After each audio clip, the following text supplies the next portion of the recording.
when the hour comes for dealing with slavery, I trust I will be willing to act, though it costs me my life.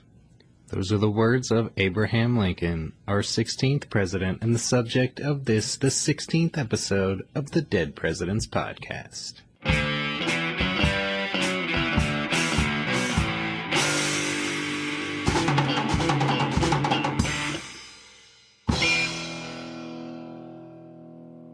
Welcome to the Dead Presidents Podcast. I'm Stephen Lincoln Douglas. And I am James J. Hamilton. And here we are with the moment you've all been waiting for. The epic season finale of the Dead Presidents Podcast. We're going to be discussing our 16th president as well as the winner of the presidential rumble, the rail splitter, Abraham Lincoln. Yep, big episode. All the civil strife that's been building in our previous episodes will come to a climax right here. That's here. On the Dead Presidents Podcast. That's it. It all is going to culminate in this moment. But first, we got another top 5 for you. Last week, we took a gander at some of the most accomplished presidential sons. Well, how about them presidential daddies? Yeah, we, in the top 5 sons, we disqualified John Quincy Adams and George W. Bush, assuming they were the real number 1 and 2. Sure. But they're already in the podcast as presidents. We're going to do the same with the top 5 dads. Going to have... obviously, John Adams, George H.W. Bush would be number 1 and 2 on the dads, so really looking at a 7 through 3 list here, but... It's only fair. Some more dads that they're not going to have their own episodes like John Adams and George H.W. Bush will. That's it. But they're worthy of being in the top 5. So... with our ever-just approach, we bring you the top 5 most accomplished presidential dads. Number 5. Alfonso Taft. Born in Vermont in 1810, Alfonso Taft attended Yale College, where he helped to create the Skull and Bones secret society. He graduated Yale Law School, moved to Cincinnati, became one of its leading citizens. He had 5 children with his first wife, then 5 more with a second wife. Thank God for that second wife, because one of her children will be William Howard Taft. Alfonso Taft helped to form the Ohio Republican Party. He was a delegate to the 1856 Republican National Convention. He was a judge on the Ohio Superior Court, where he wrote a dissenting opinion in a case coming out against reading the Bible in public schools on religious liberty grounds. That view was a dissent in his court, but it was unanimously adopted by the Ohio Supreme Court. That's pretty big. Yeah, that opinion cost him a bit of popularity, helped him lose the 1875 Republican nomination for governor to a guy by the name of Rutherford B. Hayes. None other than Rutherford B. Hayes. Who's going to step right from that governorship into the presidency. That's it. Could it have been Alfonso Taft? Who knows? Very well could have been. You could have had another father-son. Well, 1876, President Ulysses Grant named Alfonso Taft as Secretary of War, where he worked on revising military expenditures and trading policies. But he only spent a few months in the War Department before he was moved to Attorney General under Grant, supporting Grant's use of the Army to suppress Southern violence against African Americans in the 1876 presidential election. Also supported the compromise settling that election in favor of Rutherford B. Hayes.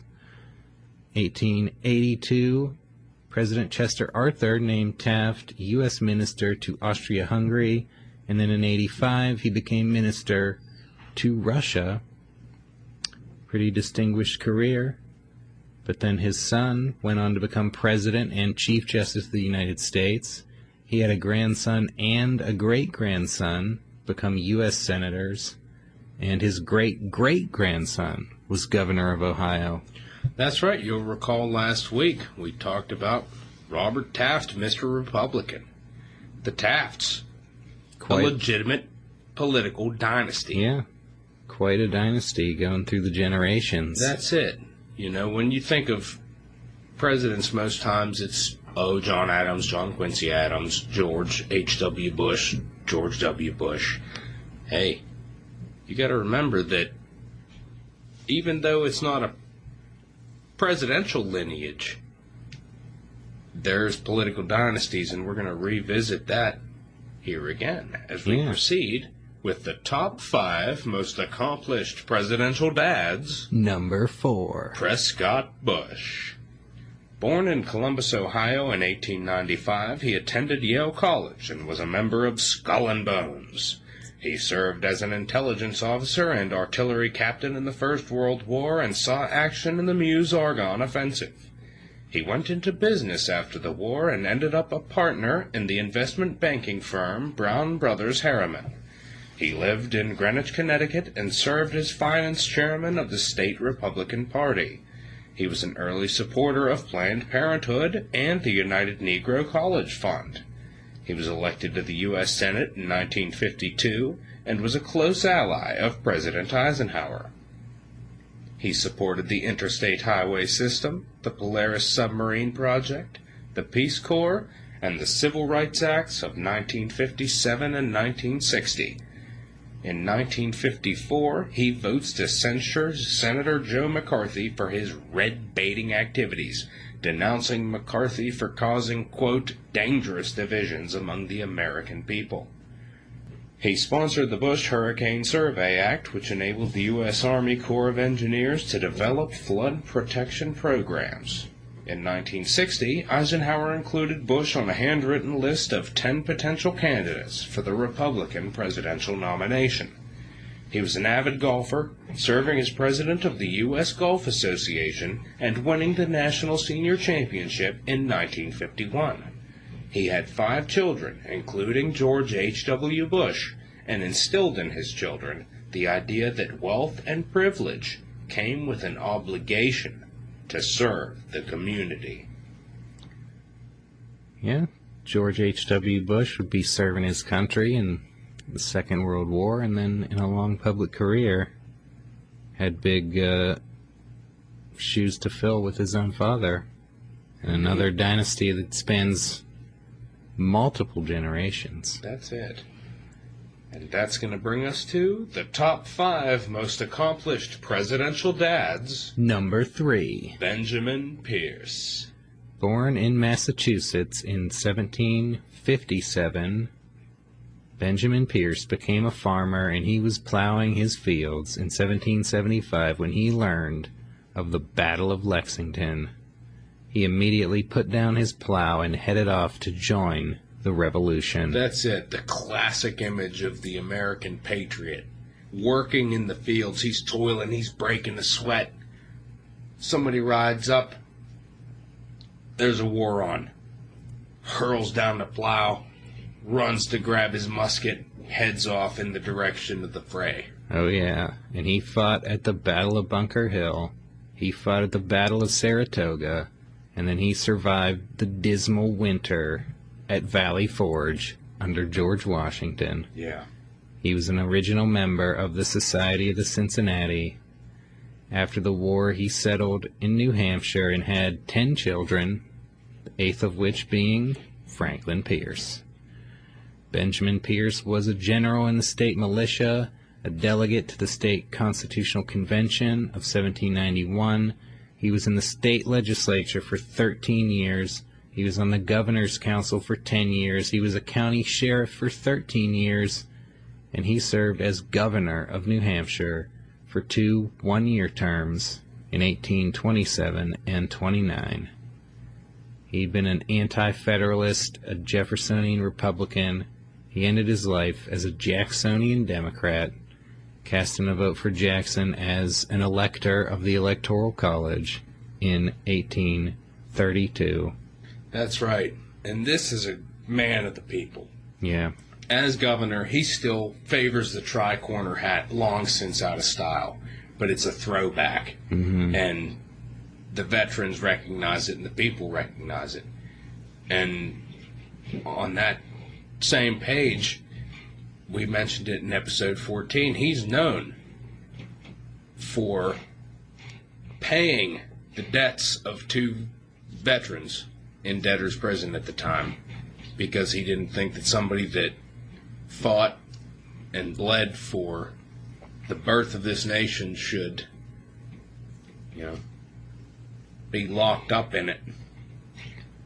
He pays off their debts. Well, Benjamin Pearson... It's a popular move. Yeah, he supports the troops, and he was very popular and had a big reputation that helped Franklin Pierce get into the political game. Absolutely. Starting his career working for his father's gubernatorial campaigns.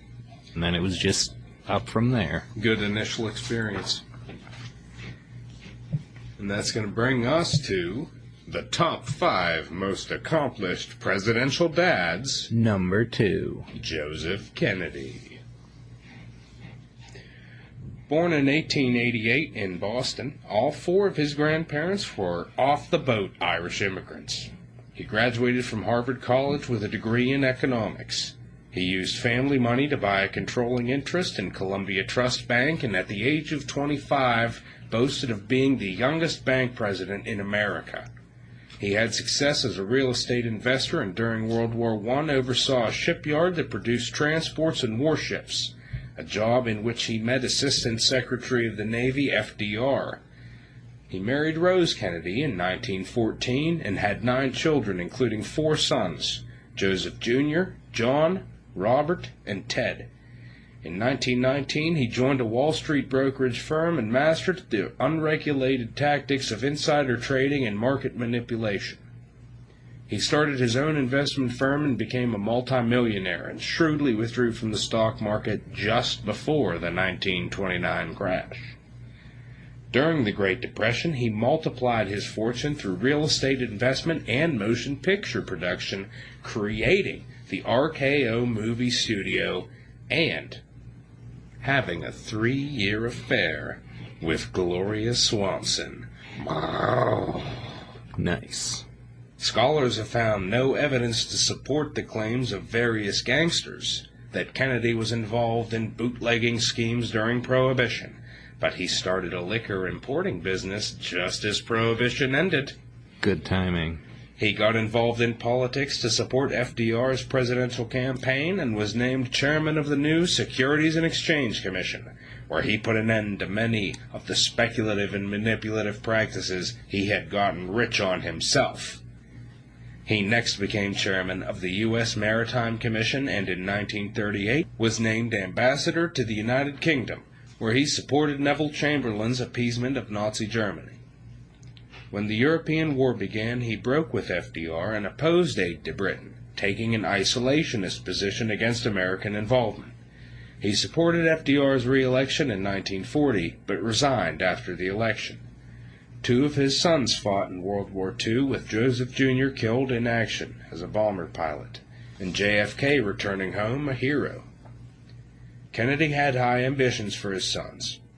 It has been said that, quote, Joseph Kennedy Sr. is the only man in history who ever consciously set out to make one of his sons the President of the United States of America, and succeeded. With Joseph Jr. dead, Joseph Sr. poured all of his influence into JFK's political career and oversaw his successful 1960 presidential campaign. He also influenced the choice of Robert Kennedy for Attorney General despite his limited legal experience.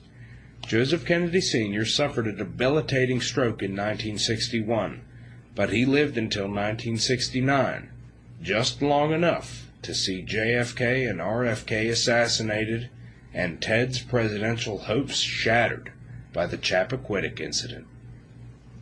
Wow.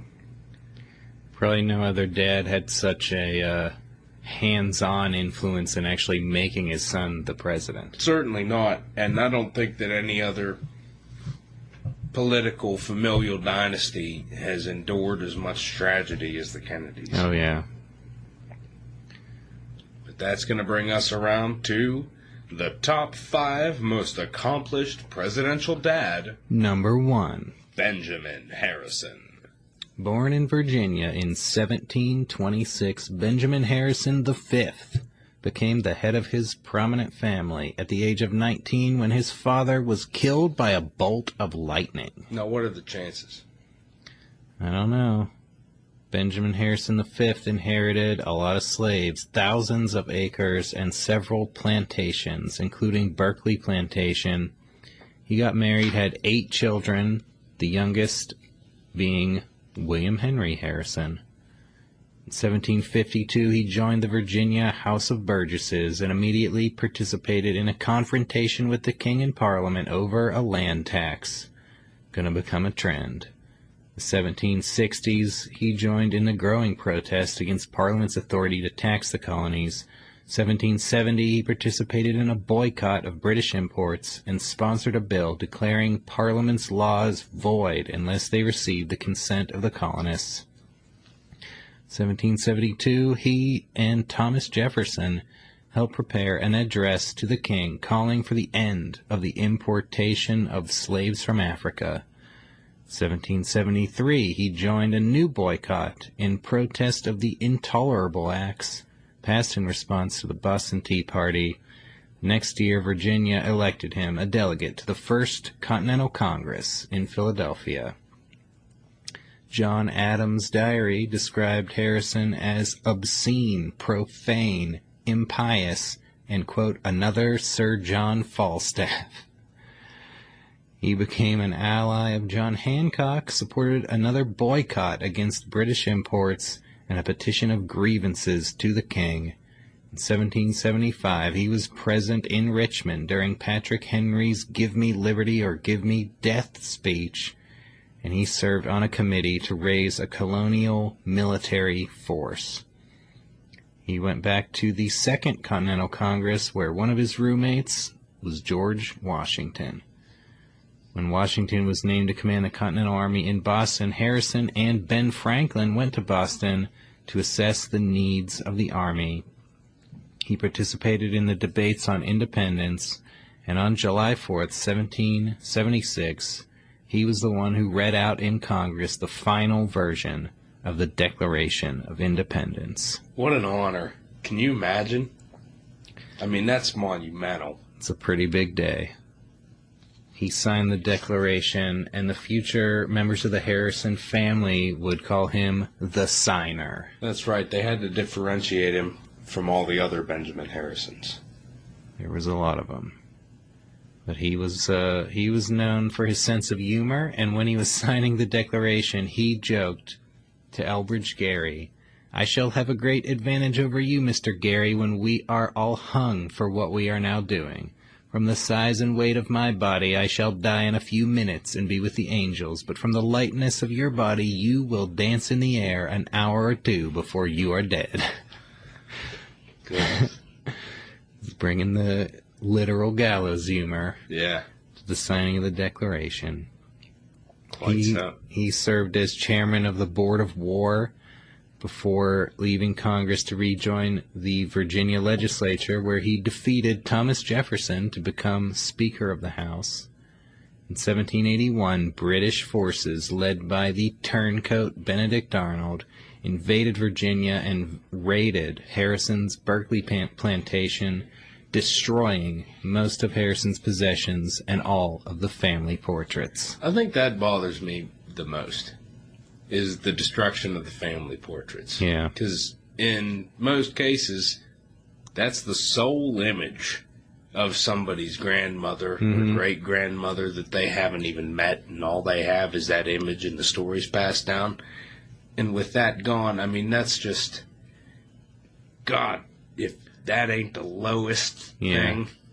He's trying to wipe the Harrisons out of history, but here they are, featured on the Dead President's podcast. That's right. It'll take more than fucking Benedict Arnold to stop us. Yeah.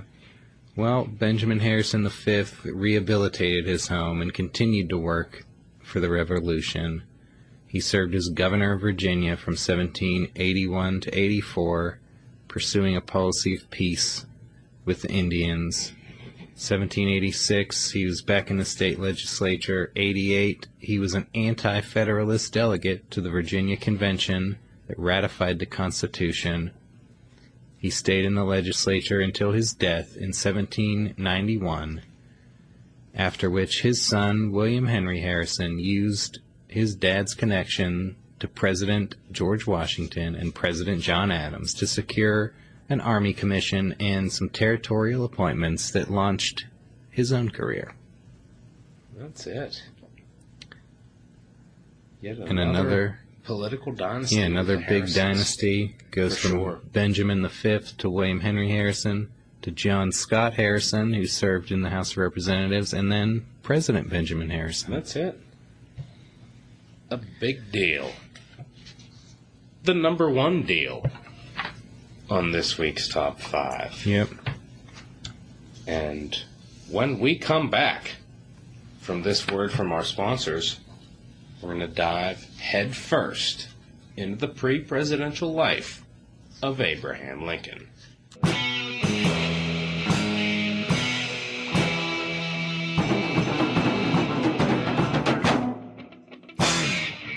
The Dead Presidents Podcast is brought to you in part by the Home for the Friendless, which publishes this important notice. Child to be adopted.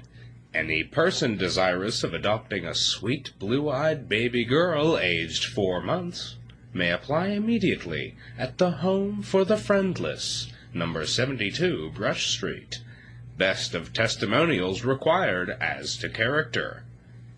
Listeners, if you're in the market for a free baby, the Home for the Friendless has one fresh out of the womb of a mother who is either unable or unwilling to take care of it.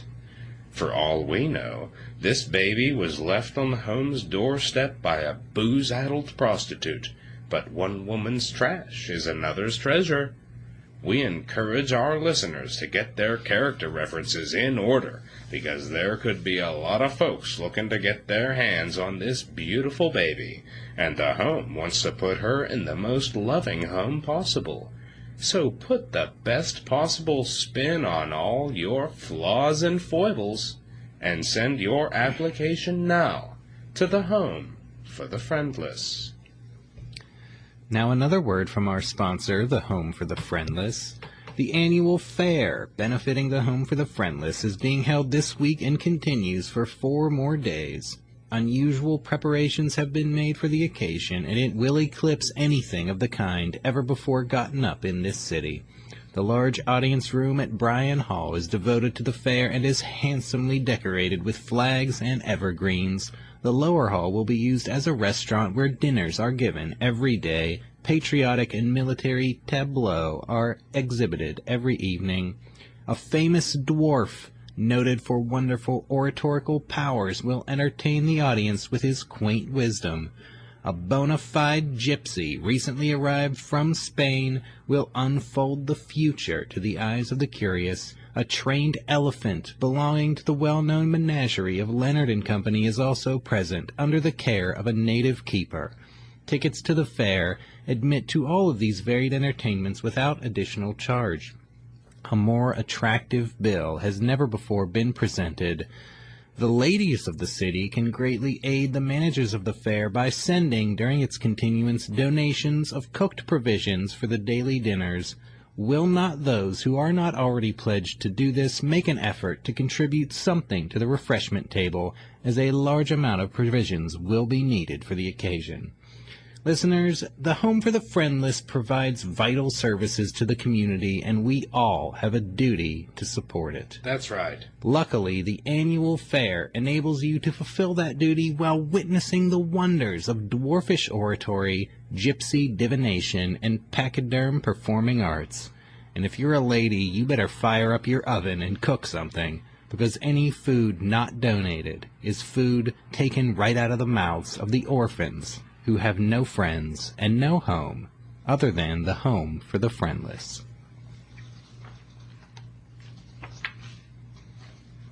This just in, another important message from our sponsor, the Home for the Friendless. Look out for pickpockets! Persons attending the fair now in progress for the benefit of the Home for the Friendless should keep a bright lookout for their pockets. Mrs. Paulson, wife of Captain Paulson of the Northside Police Station, lost her pocketbook in the rush yesterday. Mrs. Charles Johnson lost $25, and Mr. Reuben Knight lost his pocketbook containing $8. Several other parties whose names are unknown to us have suffered in the same manner. The only remedy we know of is to invest your money in the fair immediately. Listeners, you can't get much lower than robbing people at a charity event. What kind of base reprobate pilfers money intended for destitute children? This just means the rest of us are going to have to go back to the fair and throw down even more cash to keep these kids off the streets. While you're there, if you happen to catch that shameless cutpurse, we'll have the famous dwarf give his eulogy after the trained elephant squashes him like the worthless and detestable insect that he is. That's a message from our sponsor, the Home for the Friendless. Listeners, if you're willing to be a friend to the friendless, hit us up on Twitter at DeadPresPodcast, where you can learn more about our sponsors and see their original ads published in newspapers during Abraham Lincoln's presidency. And now, back to the show.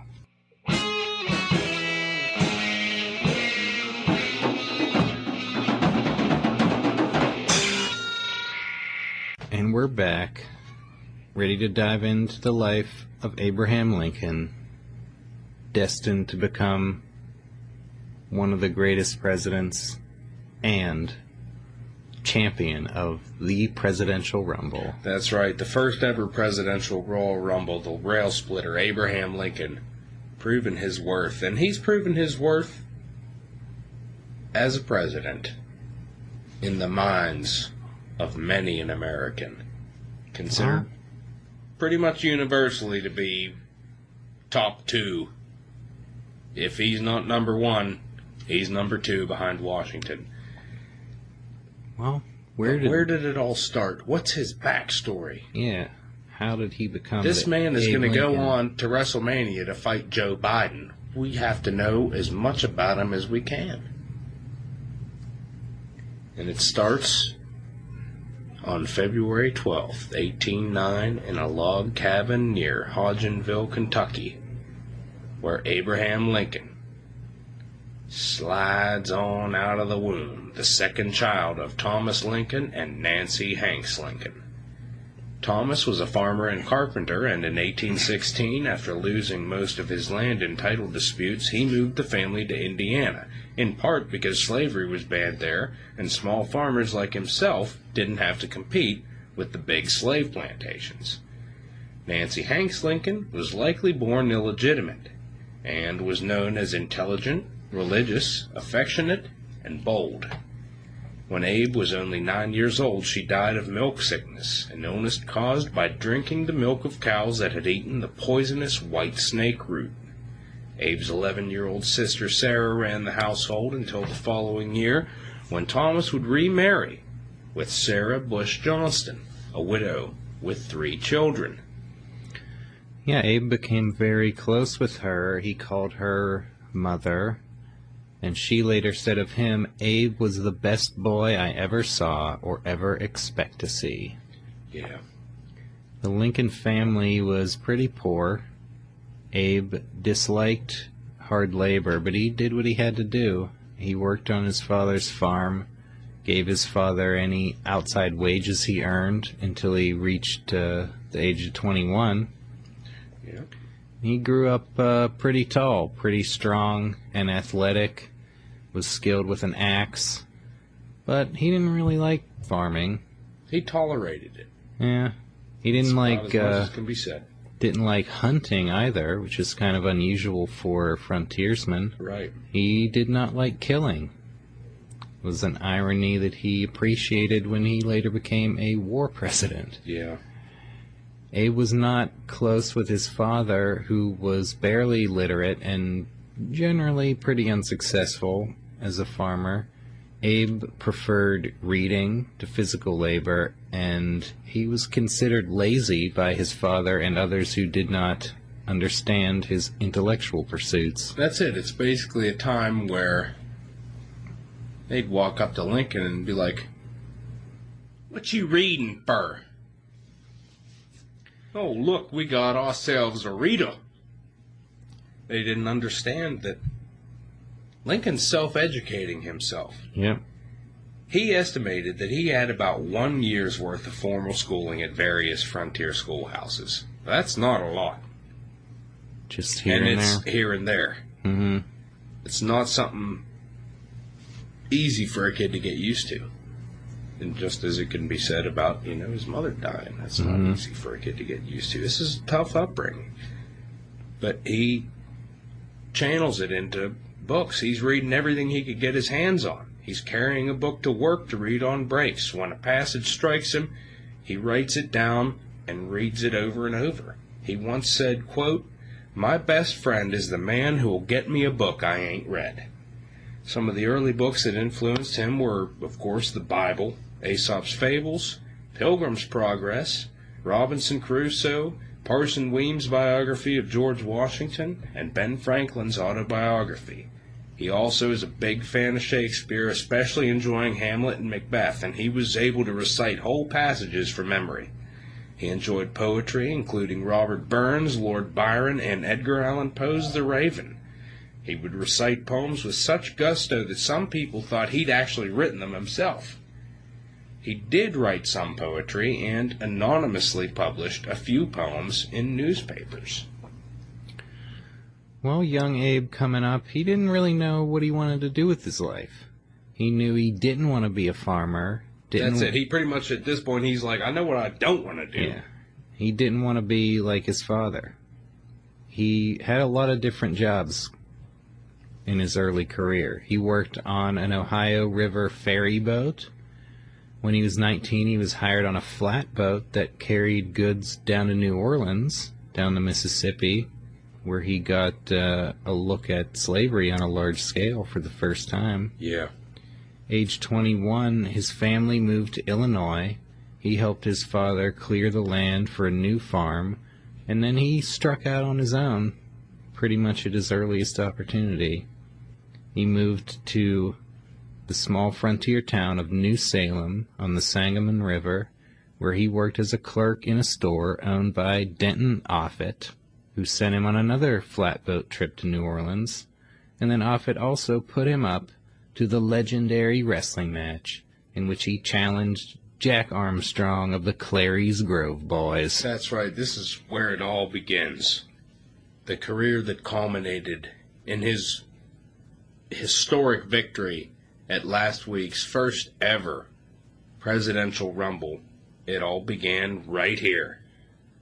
Yep, back then, there were varying reports of who won the match. Guess Lincoln, he had not developed his rail spitter finishing move yet, or sure, it would have been clear who won. But what Lincoln did win was the respect and admiration of the Clary's Grove Boys. As he did to each listener that tuned into the presidential rumble. Yep. That's a man that could hang in there. So even if he did lose that fight, he earned respect and admiration for hanging in there. Yeah, those were... that tenacity. The Clary's Grove Boys became some of his biggest political supporters in his early career. Indeed they did. 1832, the Black Hawk War broke out when the Sauk Indians, under their chief Black Hawk, raided across the Mississippi River into Illinois in protest of American treaty violations. Lincoln joined the state militia, and he was elected as captain of his company. But he saw no action in that brief war, and he later joked that he had, quote, a good many bloody struggles with the mosquitoes. 1832 was a big year for him. He ran for the State House of Representatives His first foray into politics. That's it. He's a Whig, big admirer of Henry Clay. He supports all of Clay's measures, the American system of high tariffs, the central bank, and internal improvements. And a major issue in his area was improving the navigability of the Sangamon River. And Lincoln's experience as a riverboat operator gave him the credibility to speak out on it. This guy knows what he's talking about. That's it. Here's the thing. You got 13 candidates for 4 seats. Mm-hmm. Lincoln's going to finish 8th. Well, it's not too bad for still being a relative nobody. That's it. Like, part of the reason he joined the militia in the Black Hawk War was because you get paid. And he was basically unemployed, as he would, continue to be. Do those tough boat jobs when he could find them. And that's hard work. He's getting what he can get. In 1833, some friends helped him get appointed as postmaster of New Salem. But that's only going to provide part-time income. But it does give him access to every newspaper. Handy. He could continue to support himself with odd jobs such as rail splitting. And he obtained work as a surveyor. And then he went into debt to buy a partnership in a store. That store failed. And Lincoln's surveyor's tools were seized by creditors. A friend bought them back for him, enabling him to begin working off the debt, which he called his national debt. That's it. He's also hoping to satisfy his debt with a legislative salary. So he's going to run for the State House of Representatives again in 1834. He's using his travels as a surveyor to meet and greet potential voters. The district's leading Whig candidate was the lawyer John Todd Stewart, and local Democrats offered to support Lincoln in a misguided effort to defeat him. With Stewart's encouragement, Lincoln accepted Democratic support, and both he and Stewart won seats. That's kind of remarkable in a sense, isn't it? Yep. Yeah, because he's still coming up from nothing. He has to borrow money to buy a suit to wear to his first session of the legislature. Yeah. He starts off observing, following the lead of more experienced representatives. At the same time, he's been studying to become a lawyer, reading a lot of law books, and his careful attention to technical legal language helped him become a skilled drafter of laws, and pretty soon his colleagues are asking him to help draft their bills. During his first term, he successfully supported a project to build a canal between the Illinois and Chicago rivers that connected Lake Michigan to the Mississippi. Pretty big internal improvement for Illinois. Yeah, absolutely. Lincoln got reelected in 1836 and was successful in a bill to move the state capital to Springfield. He also supported an internal improvements program proposed by his fellow state representative, Stephen Douglas. But the Panic of 1837 interrupted those plans. Lincoln was reelected in 1838 and 40, served a total of 8 years. He proposed a plan for Illinois to finance improvements by buying public lands from the federal government and reselling them to settlers. But the federal government said no to that idea. Lincoln also fought a long struggle against Democratic efforts to kill the Illinois State Bank. And when Democrats finally had the votes, Lincoln and some fellow Whigs jumped out of the window to try and defeat a quorum. But they were counted as present, and the bank was killed. He's a man willing to go to extreme measures. Yep. But around the time Lincoln begins his time in the state legislature, he is borrowing law books from John Todd Stewart, and he's studying to become a lawyer. He's admitted to the state bar in 1836, and the following year he moves to Springfield to become Stewart's law partner. He handled all types of cases, and his average fee was $5. Pretty good deal. When Stewart was elected to Congress in 1839, Lincoln ran the practice himself while Stewart was in Washington. He was making about $1,000 a year. And we've talked about what Buchanan was making. Yeah. per annum. I think As Van a lawyer Buren, in Lancaster, and Van Buren, Fillmore, Pierce. They were more on the higher end of, about $10,000 a year was the richest lawyers in the profession. So Lincoln's still Pretty small scraping time. by. Yeah. In 1841, he partners with Stephen Logan, another older and more experienced lawyer. He and Logan had been on a team of lawyers that won acquittal in a murder trial by arguing self-defense against prosecuting attorney none other than Stephen Douglas. In 1844, Logan leaves Lincoln to go into practice with his son, and Lincoln chooses a new law partner, William Herndon, a young man who had been studying law in their office. Herndon is a lot more organized than Lincoln, so he's put in charge of managing the office and business and doing research. Lincoln, he's going to follow his strong point. He takes the lead in court appearances. Lincoln's going to spend months each year traveling with the circuit court, and he becomes a regular practitioner before the Illinois Supreme Court. He's going to develop a reputation at this time for integrity and fairness, and he's going to earn the nickname here, Honest Abe. Oh, yeah. This is a guy with a casual, laid-back style, and he lulls opponents into a sense of complacency, and then out of nowhere,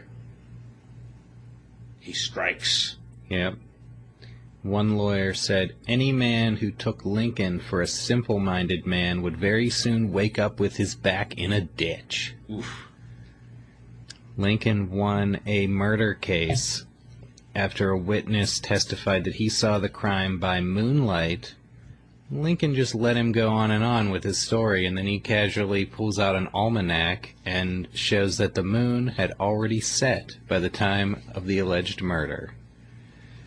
He won another murder case by getting the judge to reverse a ruling and allow testimony of the victim's dying words, in which he forgave the alleged murderer and admitted to threatening and provoking him.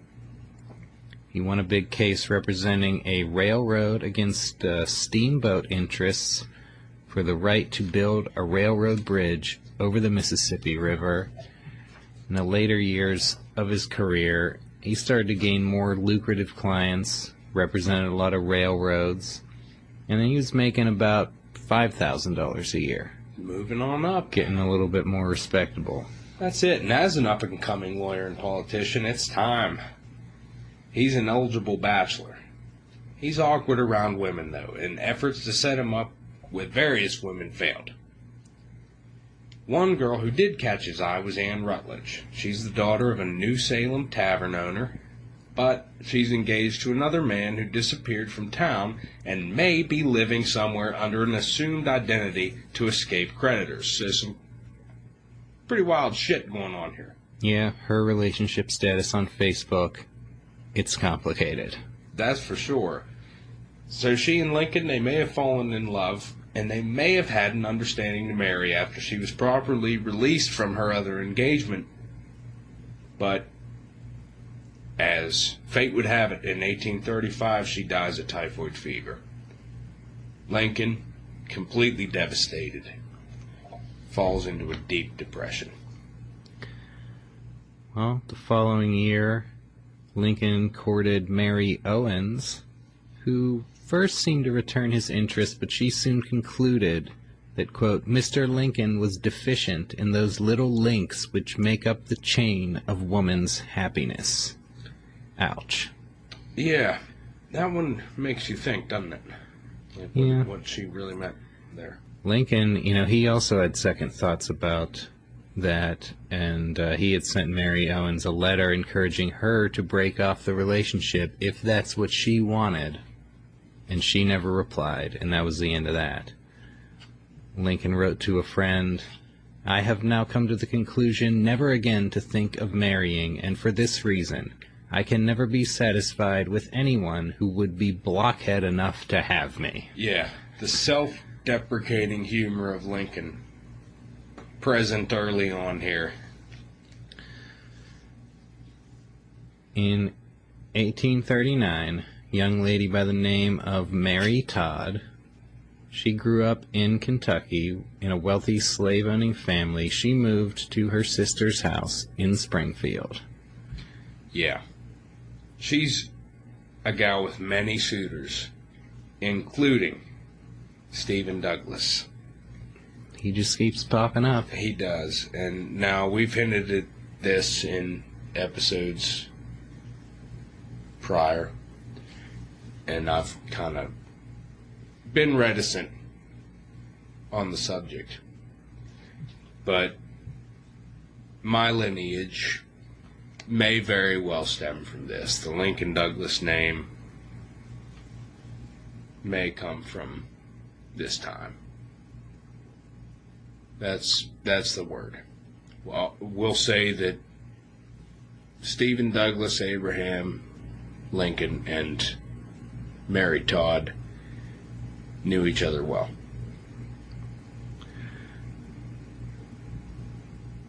The rest is history. That's it. Got the Lincoln Douglas name. Initially, she met Lincoln at a party, and he told her he wanted to dance with her, quote, in the worst way. He was drawn to her charm, and her conversational skills made up for his kind of awkwardness socially. Mm-hmm. She liked his honesty, courtesy, and ambition. She had often joked that she intended to marry a man who would become president of the United States. They get engaged. Now, she had been engaged to Douglas. Oh, yeah? Yeah. Well, now she's engaged to Lincoln, and this one doesn't stick either. Because Lincoln got cold feet. He was worried that he could not support her in the luxurious style she was accustomed to. And he, may have been a little bit nervous about, his sexual inexperience. It's a big jump. I should say that Douglas was courting her with the intention of marriage. I don't know that they actually had an announced engagement. Well, she was a Whig, so I think she liked that about Lincoln, probably as opposed to Douglas. That's it. But regardless, he's got questions. He's going to break it off. He's going to fall into another depression. Yep. Yeah, a year goes by. Lincoln helped his friend Joshua Speed overcome nervousness about his approaching marriage and started to rethink his own prospects. He rekindled his friendship with Mary, and then he ended up almost fighting a duel because of her. That's it. He had published an anonymous letter poking fun at the Democratic State Auditor General, James Shields, and Mary Todd thought that was so funny that she and her friend published their own letter mocking Shields, who got pissed and demanded to know who wrote these letters. To protect the women, Lincoln took responsibility for both letters, and Shields sent him an insulting letter challenging him to a duel. And as the challenged party, Lincoln had the choice of weapons, and since Shields was considered an expert shot, Lincoln chose swords. That's it. You're coming to a duel with Abe Lincoln, and he's chosen swords. Yep. He's got the obvious height and reach advantage here. Yeah, Shields, a smaller guy, Lincoln 6'4". The dueling was illegal in Illinois, so they went to an island in the Mississippi River that was in the jurisdiction of Missouri. Before the duel, the seconds persuaded Shields to retract his insulting letter. And I don't think it took much persuasion. Well, staring down Abe Lincoln with a swinging sword. a sword. Well, that opened things up for Lincoln to disavow any intention of besmirching Shields' character, and the duel was averted. But that incident brought Lincoln and Mary closer together, and they're going to get married 6 weeks later. That's it. While he was anxiously preparing for the wedding, he was asked where he was going and replied, "To hell, I suppose." In 1843, they had their first son, Robert Todd Lincoln. They lived in a cramped hotel room for a year. Then they received a little financial assistance from Mary's father and bought a house in Springfield. Their son Eddie was born in 1846, but died of tuberculosis in 1850. The same year their son Willie was born, and a few years after that, Tad completed their family. Lincoln was an affectionate husband and father, but he was away from home for long periods, attending court sessions and engaging in politics. That's it. We're going to see a lot of tragedy in the Lincoln family. Mm-hmm. But at the time, Lincoln's a candidate for the Whig nomination for a seat in the U.S. House of Representatives in 1842. He's going to end up running in third place, but he makes a proposal in the local Whig convention that sets a precedent for rotation of office that would put him in line for the House 4 years later. We talked about rotation of office in episode 14 with Franklin Pierce. That was New Hampshire's policy. Yeah, Lincoln's getting it to go down here. In 1844, he campaigns for Henry Clay's election as president, speaking against the annexation of Texas and arguing that even though Clay was a slave owner, his election would prevent the expansion of slavery. He also opposed anti-Catholic sentiments in his own party. In 1846, the local Whig rotation of office scheme made him the nominee for the House. He won with 56% of the vote in a strong Whig district. The House convenes December 1847, and Lincoln found the Whig Party in disarray and troubled by the prospects for next year's presidential election. The Polk administration had successfully lowered tariffs and established the independent treasury, and had acquired the Oregon Territory, and was in the midst of winning the Mexican-American War and acquiring even more territory. Lincoln felt the Democrats' most vulnerable point was the aggressive way Polk had started the war. So when the session begins, Polk asks Congress for additional funding for the war, noting once again that Mexico had invaded Texas and shed American blood on American soil. Lincoln's going to use this as a pretext to introduce a series of resolutions, they'd become known as the Spot Resolutions, challenging Polk to prove whether the exact spot on which the war had begun was American soil, demanding to know whether the inhabitants of that particular spot had ever submitted themselves by consent or compulsion to the government and laws of Texas. Now, at the same time, Lincoln's voting in favor of a Whig resolution declaring that the war had been, quote, unnecessarily and unconstitutionally begun by the president. Lincoln's going to outright challenge Polk to answer the Spot resolutions with, quote, facts, not with arguments, and said that if he did not respond, that would show, quote, that he is deeply conscious of being in the wrong, that he feels the blood of this war like the blood of Abel is crying to heaven against him. Now that seems extreme for a first-timer here. How is this going to go over, James? Well, it doesn't really go anywhere. Nobody really paid much attention to Lincoln at all. Neither House of Congress debated or adopted his resolutions, and Polk never responded. Yeah. Lincoln, why would he? Pretty much a nobody Polk's not here. Going to waste his time with the first term.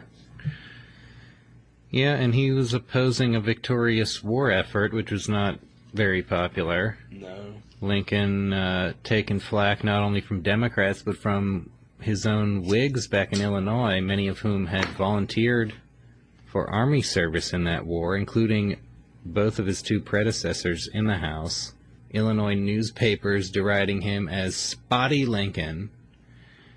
And he tried to clarify that he wasn't opposing the war per se, just arguing that if a president was allowed to start wars at his own pleasure, that would place our presidents where kings have always stood. Yeah. His term, otherwise uneventful, he briefly co-sponsored a bill to end slavery in the District of Columbia, with compensation to the slave owners, but that was dropped when it did not gain Whig support. That's it.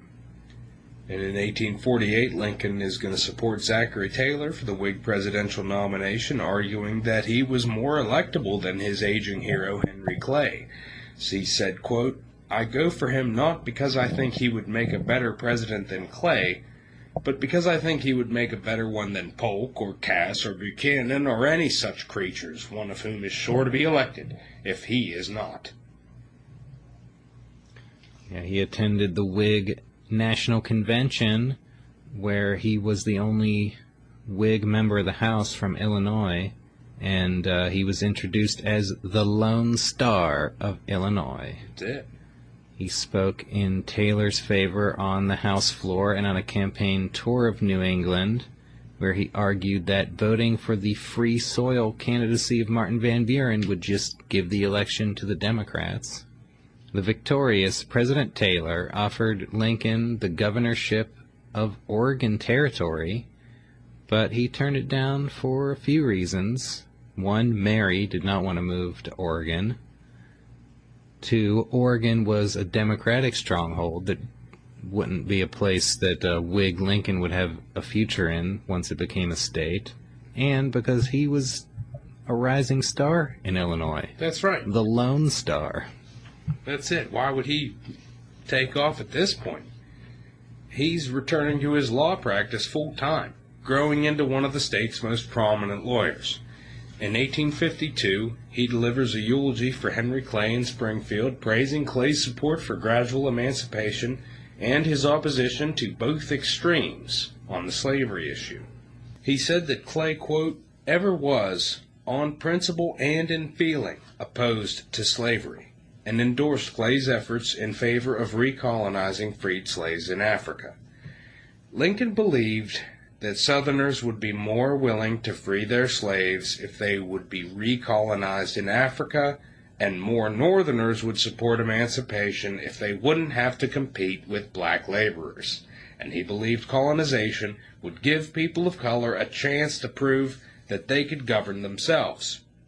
He feels that voluntary colonization would succeed both, quote, "in freeing our land from the dangerous presence of slavery and in restoring a captive people to their long-lost fatherland with bright prospects for their future." Ouch. Well, there's several problems he with knows.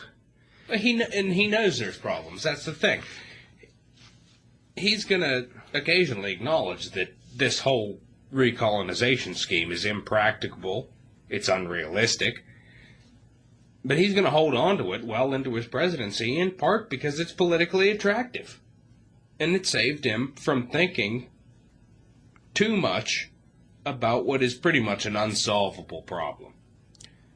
Yeah, he said, "If all earthly power were given me, I should not know what to do as to the existing institution." That's it.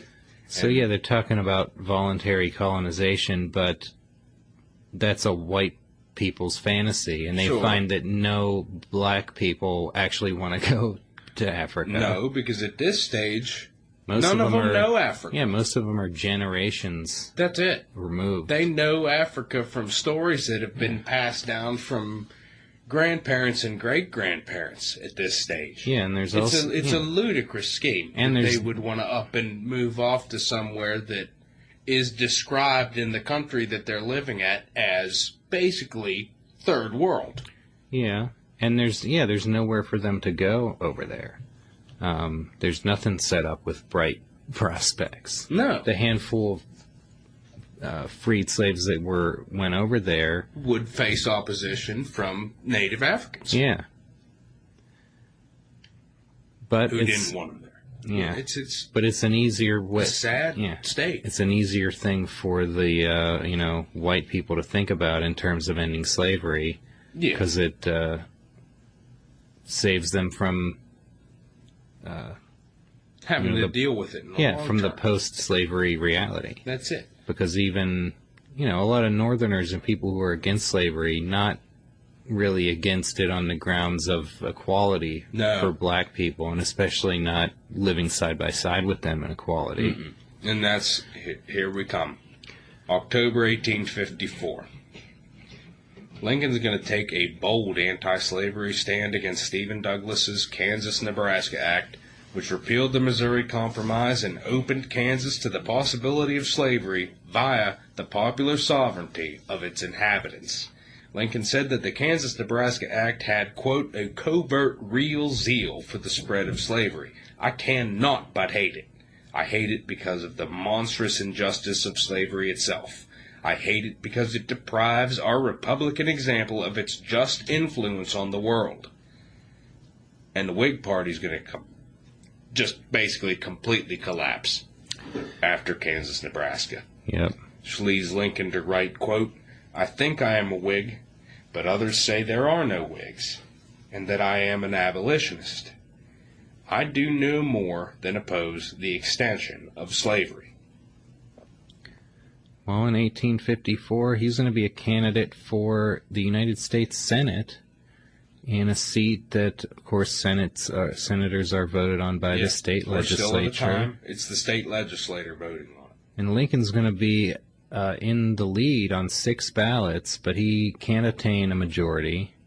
So he instructed his supporters to vote for anti-slavery Democrat Lyman Trumbull, who would defeat the mainstream Democratic candidate.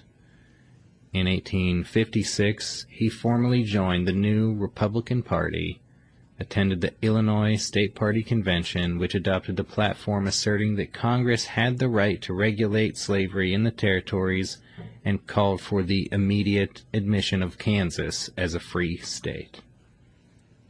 1856 Republican National Convention nominated John C. Fremont for president, but Lincoln received significant support for the vice presidential nomination. He was in second place on informal ballots before William Dayton of New Jersey got that nomination. Well, that says a little bit of something about the notice that he's been taking. Oh, yeah. He campaigned hard for the Republican ticket that year and established himself as the leading Republican in the state of Illinois. He's the favorite son. And that leads us to 1857. The Supreme Court hands down the Dred Scott decision, declaring that Congress could not regulate slavery in the territories, and that people of color, whether slave or free, could not be American citizens and were, in the words of Roger Taney, quote, so far inferior that they had no rights which the white man was bound to respect. That's an end quote from the Supreme Court Justice. Yeah, you'll recall that decision from episode 15. Yeah. And you'll recall that Lincoln denounced that decision. He said that it did obvious violence to the plain, unmistakable language of the Declaration of Independence, and that in order to preserve slavery at all costs, the Declaration is assailed at, sneered at, and construed, and hawked at and torn, till if its framers could rise from their graves, they could not recognize it at all. And with the opponents charging Republicans with being in favor of amalgamation of the races, Lincoln rejected that counterfeit logic, which concludes that because I do not want a black woman for a slave, I must necessarily want her for a wife.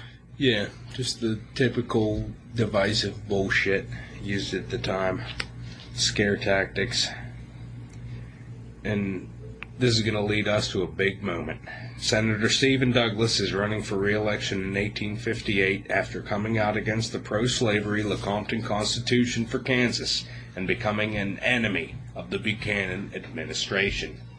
Some East Coast Republicans favored Douglas's re-election because he was the most powerful anti-Buchanan Democrat, but the Illinois Republican Convention unanimously nominated Lincoln for the U.S. Senate. Now, this is a huge move and totally unprecedented.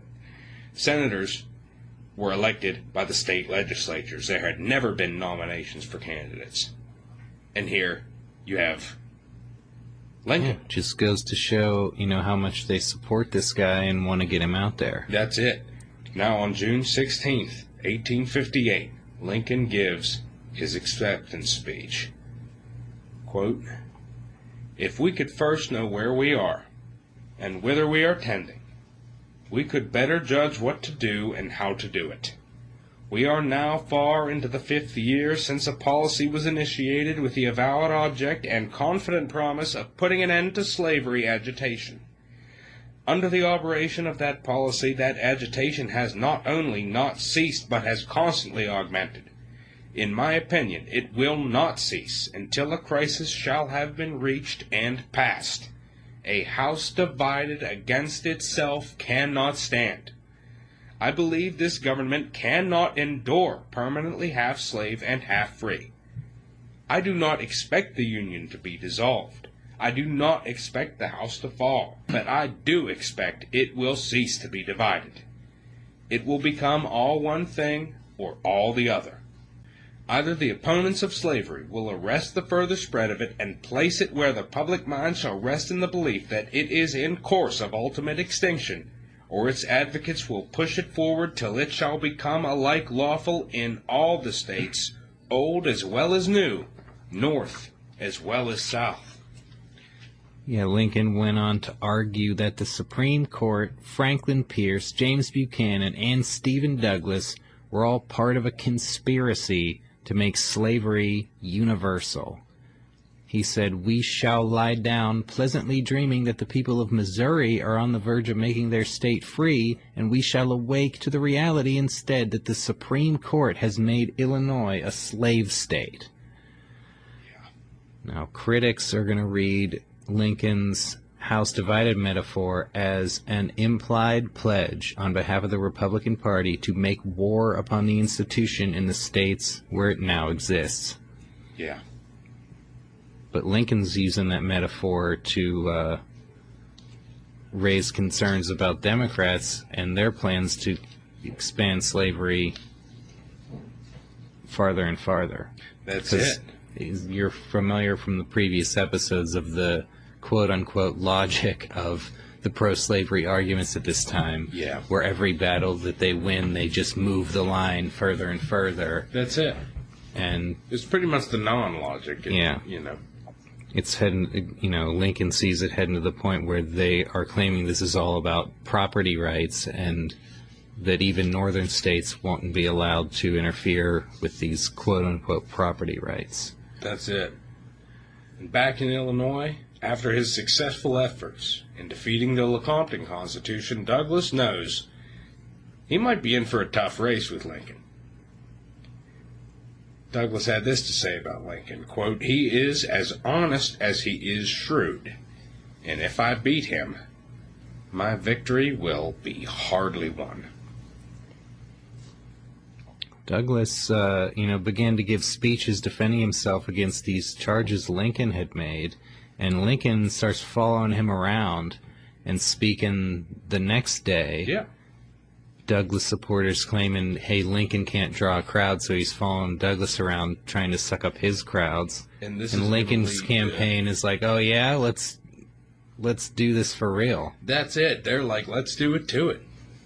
And this brings us to an unprecedented moment in history. This is really, it's the first live, not just debate, but live debate tour throughout a state. 7 debates. With major political candidates. It's unreal. 7 debates are scheduled between late August and mid-October. Here's the format. One candidate speaks for 60 minutes.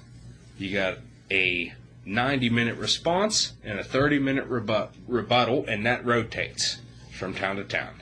Yep. And these debates are going to draw huge crowds. Yeah. Averaging between 10 and 15,000 people. Yeah, this goes way beyond the state of Illinois. This is national. Yeah. They got stenographers at the debates producing transcripts that are going to be fully published in the next day's newspaper. That's right. And of course, each guy's got their own newspapers, and you got different transcripts of these debates, and there's several books on them that are available. We'll talk about that at the end of the episode, but these are historic. There had never been anything like this. Yeah, this is a Senate race that is voted on by the state legislature. They're having, national debates on an election that no voters are going to choose. Well, that's it. Do you think two people running for Senate in Illinois would gain traction if they had televised national debates? It's like, we interrupt this story to bring you the Illinois senatorial debates. Well, live. People would be like, what the hell is this? This doesn't concern me. Well, but at this moment in time, and now, this is it. Douglas the whole national stage.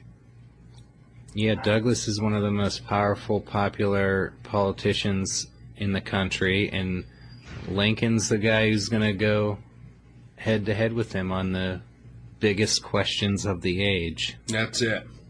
In the first debate, Lincoln argues that popular sovereignty would nationalize and perpetuate slavery, and he cites the Northwest Ordinance of 1787 as an example of the long-standing national policy of limiting slavery. Now, Douglas is going to argue that both Whigs and Democrats supported popular sovereignty, and accuses Lincoln and Republicans of being abolitionists and seeking to make people of color the social equals of whites. Lincoln goes on to say that people of color may not be equal in, quote, moral or intellectual endowment, but in the right to eat the bread without the leave of anybody else, which his own hand earns. He is my equal and the equal of Judge Douglas and the equal of every living man. Yeah, Lincoln stated his belief in colonization, but acknowledged that it was impractical. In the second debate in Freeport, Illinois, Lincoln challenged Douglas to reconcile popular sovereignty with the Dred Scott decision, and this was big. Douglas argued that even if the federal government could not exclude slavery from the territories, the people of the territories could do so by refusing to pass local laws for its protection. That became known as the Freeport Doctrine, and it would alienate Southerners from supporting Stephen Douglas in the future. That's it. That's going to come back and bite him. Large consequences. Subsequent debates, Lincoln argues that the expansion of slavery would endanger the Union. In response to concerns that he favored racial equality and racial amalgamation, Lincoln noted that he had never favored giving people of color the right to vote, hold office, or intermarry with whites. Quote, I will say in addition to this that there is a physical difference between the white and black races, which I believe will forever forbid the two races living together on terms of social and political equality. And inasmuch as they cannot so live, while they do remain together, there must be the position of the superior and inferior. And I, as much as any other man, am in favor of having the superior position assigned to the white race. Now, this is Lincoln. Yeah, that doesn't hold up very well. It doesn't hold up very well. Now, sometimes this kind of stuff is brushed over in schools, and that's why the Dead Presidents podcast is better than sending your kid to school. Yeah, these kind of things, that Lincoln said here, they're in response to the Democrat kind of scare tactics that Republicans are trying to, amalgamate the races. He's saying what's politically necessary. Yeah, well, this in Illinois, there's no slavery in Illinois, but state laws prohibit people of color from moving into the state. Yeah. So people in Illinois aren't in favor of slavery, but they don't want to live with African Americans. And that's not uncommon in the North. Which is a sad hypocrisy among some of the big abolitionists. Oh yeah, it's easy to say slavery's wrong, but it's hard to say what happens next in a country that is so racist, really. And Absolutely. Lincoln, the quote we just read is explicit white supremacy. It absolutely is. And there's no way to deny that the cards have been stacked for people of color in this country from the beginning. Yeah, but, I mean, politically Lincoln's running on the platform of ending the expansion of slavery. Yeah, that's He's it. not an abolitionist. If he comes out and says that blacks and whites are totally equal across the board, he's not going to go nowhere. No, this time. And that's again, the whole nation to blame. Yeah, and it's not just a matter of him not saying that because it's politically, damaging. He probably didn't believe that. Oh, probably not. And I seriously doubt it. Yeah, at this time, he's not an abolitionist promoting the end of slavery where it already exists in the South. And really nobody prominent was doing that. And that's at this point. As we talked about in previous episodes, just goes to how unreasonable secession was at the time. Because here you got Lincoln bending over backwards to show how racist he is. Yeah. To try to win these debates. And despite him saying that, you got Stephen Douglas saying that Frederick Douglass... No relation. Frederick Douglass is out there telling all the friends of Negro equality and Negro citizenship to rally as one man around Abraham Lincoln. Douglass is going to continue to insist that Lincoln is an abolitionist and believes in racial equality. That classic smear of 1858. This guy's not a racist. Yeah. Can you believe that? This guy isn't even a racist. How could you vote for him? Well, he believes in equality of races. And the other guy's like, no, I don't. No, I swear I don't. I swear. I mean, that's fucked up. Yeah. But that's fact. Well, yeah. In the final debate, Lincoln said that the authors of the Declaration of Independence, quote, intended to include all men, but they did not mean to declare all men equal in all respects. They meant to set up a standard maxim for the free society which should be familiar to all, constantly looked to, constantly labored for, and even though never perfectly attained, constantly approximated and thereby constantly spreading and deepening its influence and augmenting the happiness and value of life to all people of all colors everywhere. While Douglas said, I care more for the great principle of self-government, for the right of the people to rule, than I do for all the Negroes in Christendom. Whew. Now, of course, it's going to be hard to say who had won the debates. Each supporters of each man feel that their man won. Yeah, and of course there's conflicting newspaper reports of different portions, and A lot of people see that, Douglas did better in the early debates, but then Lincoln gained in strength in the latter debates. And here's a real batshit fact. In the ensuing state elections, turnout was higher than in the 1856 presidential election. Yeah, that's how much of a stir this created. And of course, you got no one is actually voting for Lincoln or Douglas. That's right. That's voting, another crazy thing you got to remember here. They're voting for the state legislature, and statewide, the Republicans won more total votes in that election. But the apportionment was a little bit uneven and allowed the Democrats to retain a slight majority in the State House of Representatives. Democrats also had more holdovers in the state Senate, and so they were able to re-elect Stephen Douglas to another term in the Senate.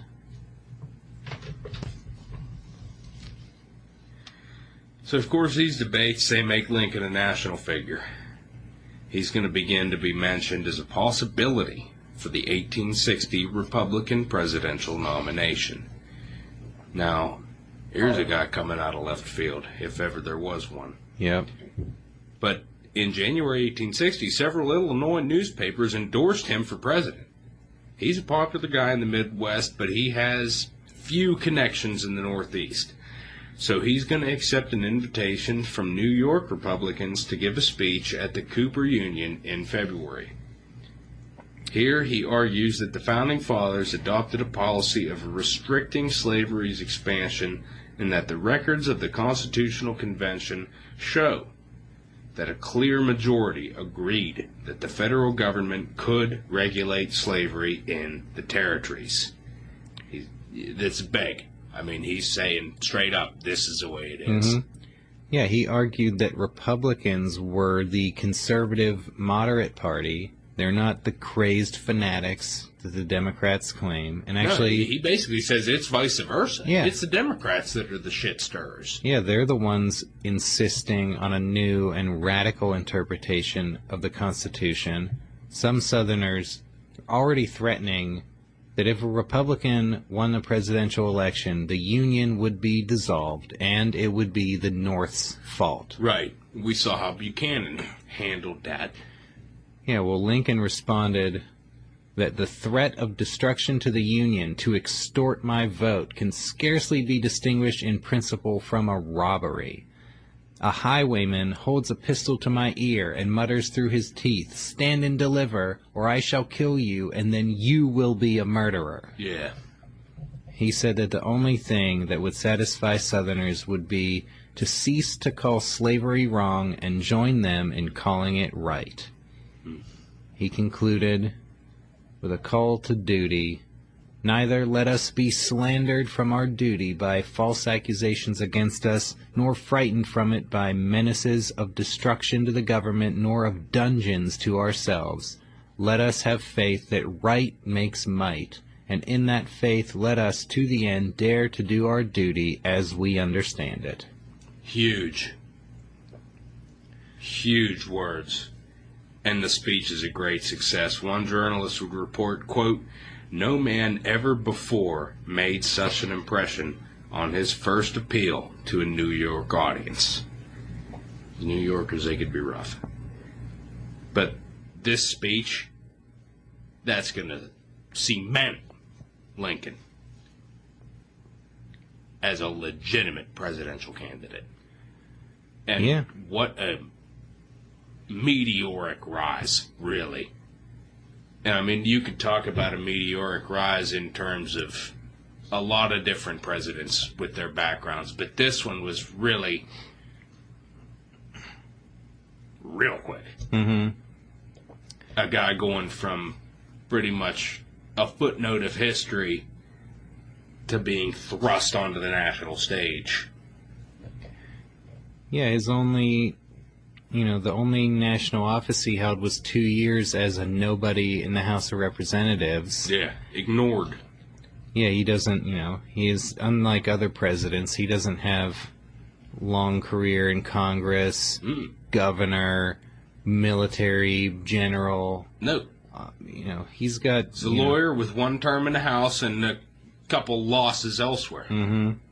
A little bit of time in the state legislature. Mm-hmm.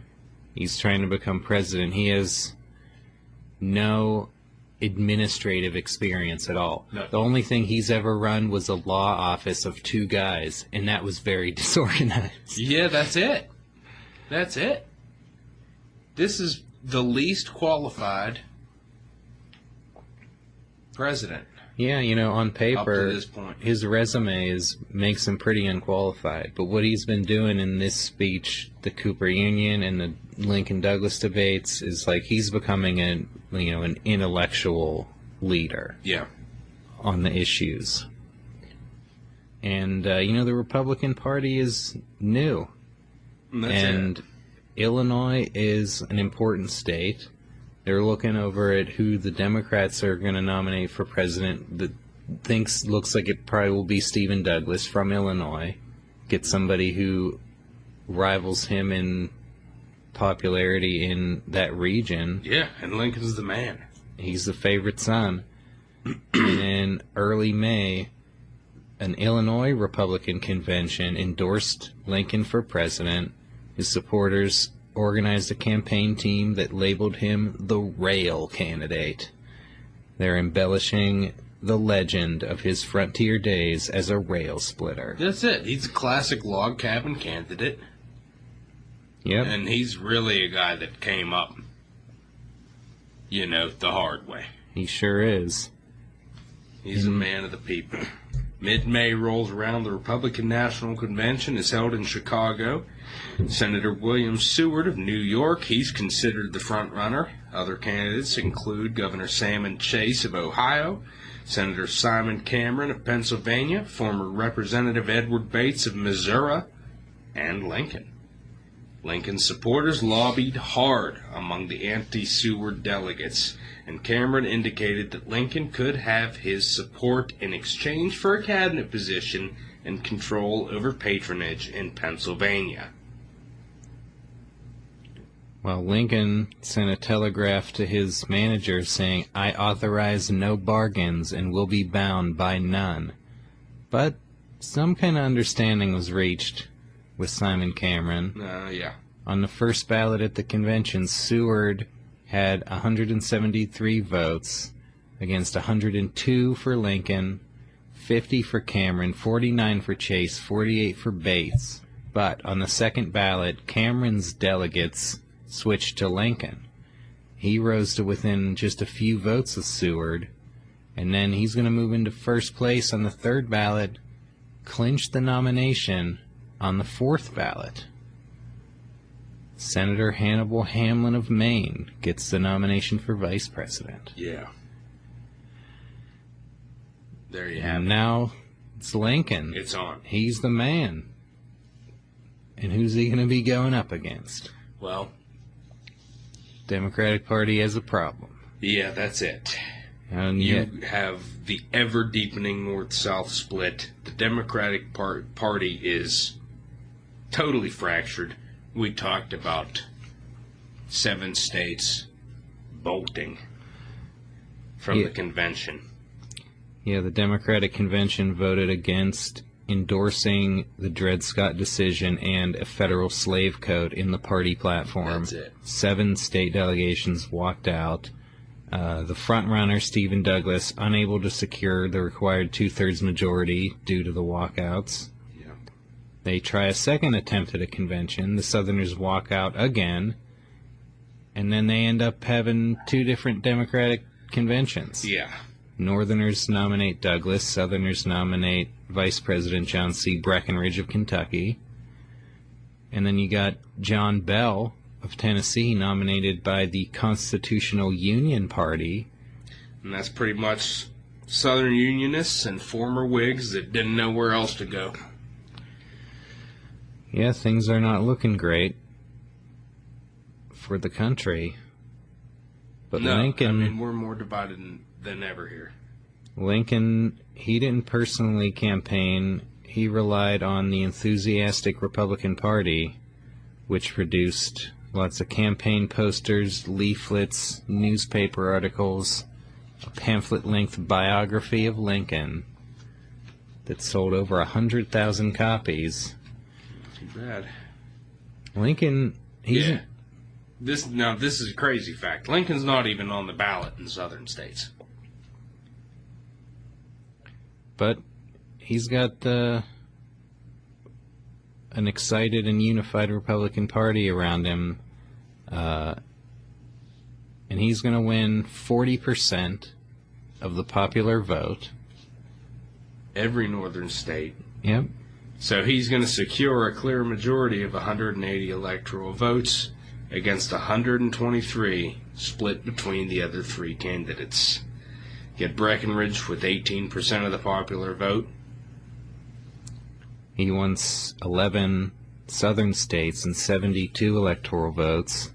Douglas ending up with 29.5% of the popular vote. Ekes out Breckinridge there. But he only won Missouri and got 12 electoral votes. And John Bell running last in the popular vote with 12.6%.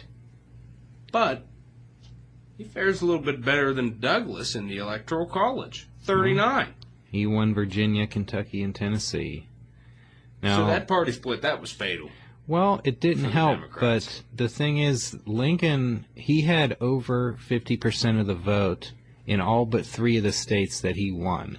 And those 3 only totaled 10 electoral votes. So Yeah. even if you take all the non-Lincoln votes and put them in one candidate, Lincoln still wins. Yeah. He would still win the Electoral That's College.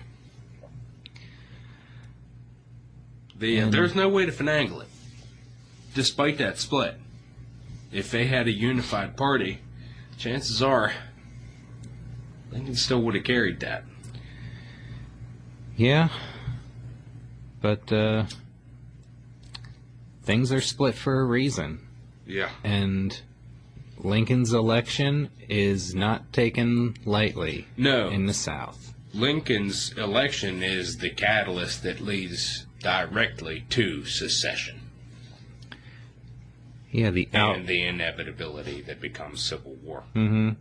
Yeah, southern states are immediately talking about secession as soon as the election results come in. And that is one thing that, harkening back to last episode, I'll agree with Buchanan in a sense, where he was saying, no, don't do anything. He's not saying he's going to do anything. It might be fine. Just be patient. Just wait. Mm-hmm. They're not willing to do that. Yeah. And Lincoln, as we've stated, has never directly threatened their rights. No. And, yeah, he's going to try to make that clear now, because the inauguration is not till March 4th. Mm-hmm. So you got a long period of time here. That's it. Where Lincoln is not in power, and he can do very little. Some people wanting him to assure the South that its interests won't be threatened, but he doesn't want to alienate his own supporters, so he tries to say as little as possible. He authorized Illinois Senator Lyman Trumbull to convey a message from him that, quote, each and all of the states will be left in as complete control of their own affairs respectively, and at as perfect liberty to choose and employ their own means of protecting property and preserving order and peace as they have ever been under any administration. But that's not going to satisfy the southern states. In December, the House and Senate formed special committees on the crisis, and Lincoln let it be known that there was room for negotiation on fugitive slaves, the domestic slave trade, slavery in the District of Columbia. The only thing he unalterably opposed was the expansion of slavery into new territories and states. And he's made that pretty clear. Yeah, that's the only thing. And when the southern states, are about, this is about states' rights. It's not about their right to control their own state. It's, about who's going to control new states. Yeah, the influence on new territories. In mid-December, John Crittenden of Kentucky proposed the Crittenden Compromise, which is a package of constitutional amendments that would protect slavery south of the Missouri Compromise line, prevent Congress from interfering in the domestic slave trade or abolishing slavery in any state or the District of Columbia. Lincoln opposed it because it violated the platform against expansion of slavery into new territories. It failed to pass. Yeah. Lincoln believes that Southern secession threats are mostly bluster. Unionists are going to prevail in those states just as they had in 1820 and 1850.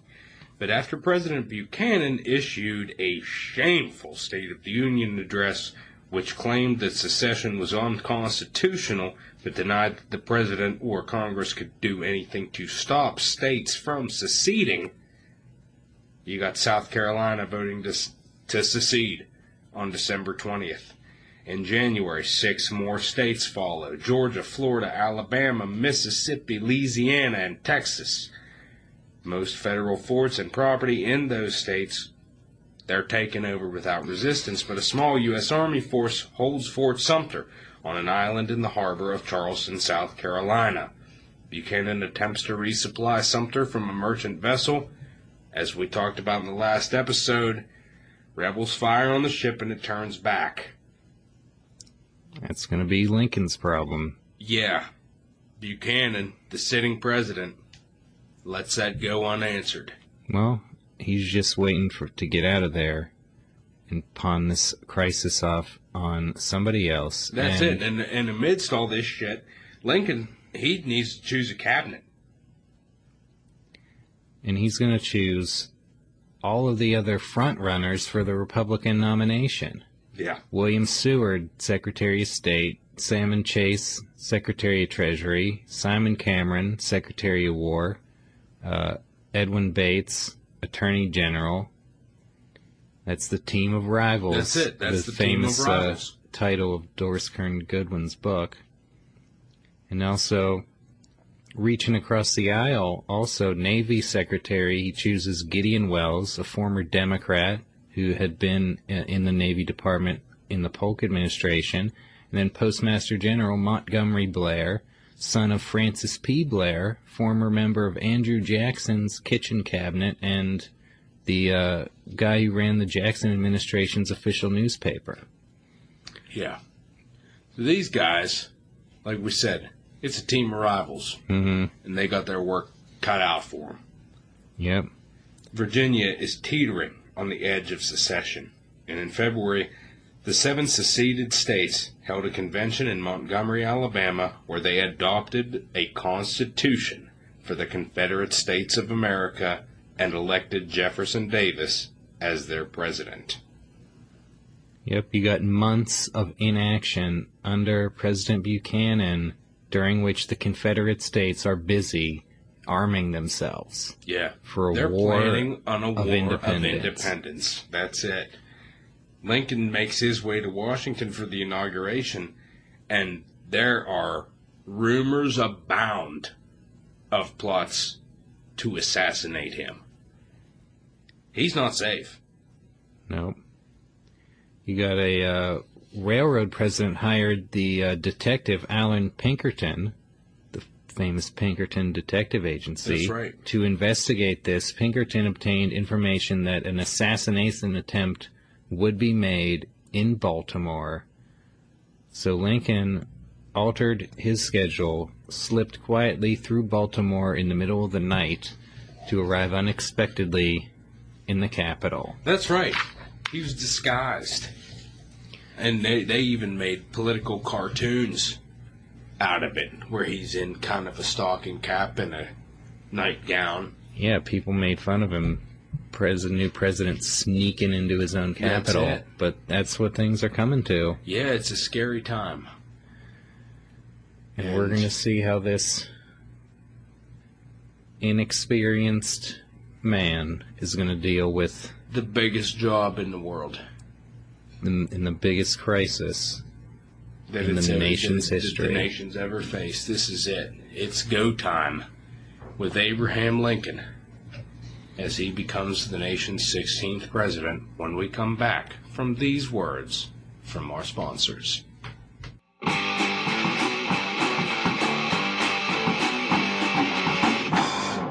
The Dead Presidents Podcast is brought to you in part by an anonymous sponsor with a very important message. Wife wanted. Will anyone have me?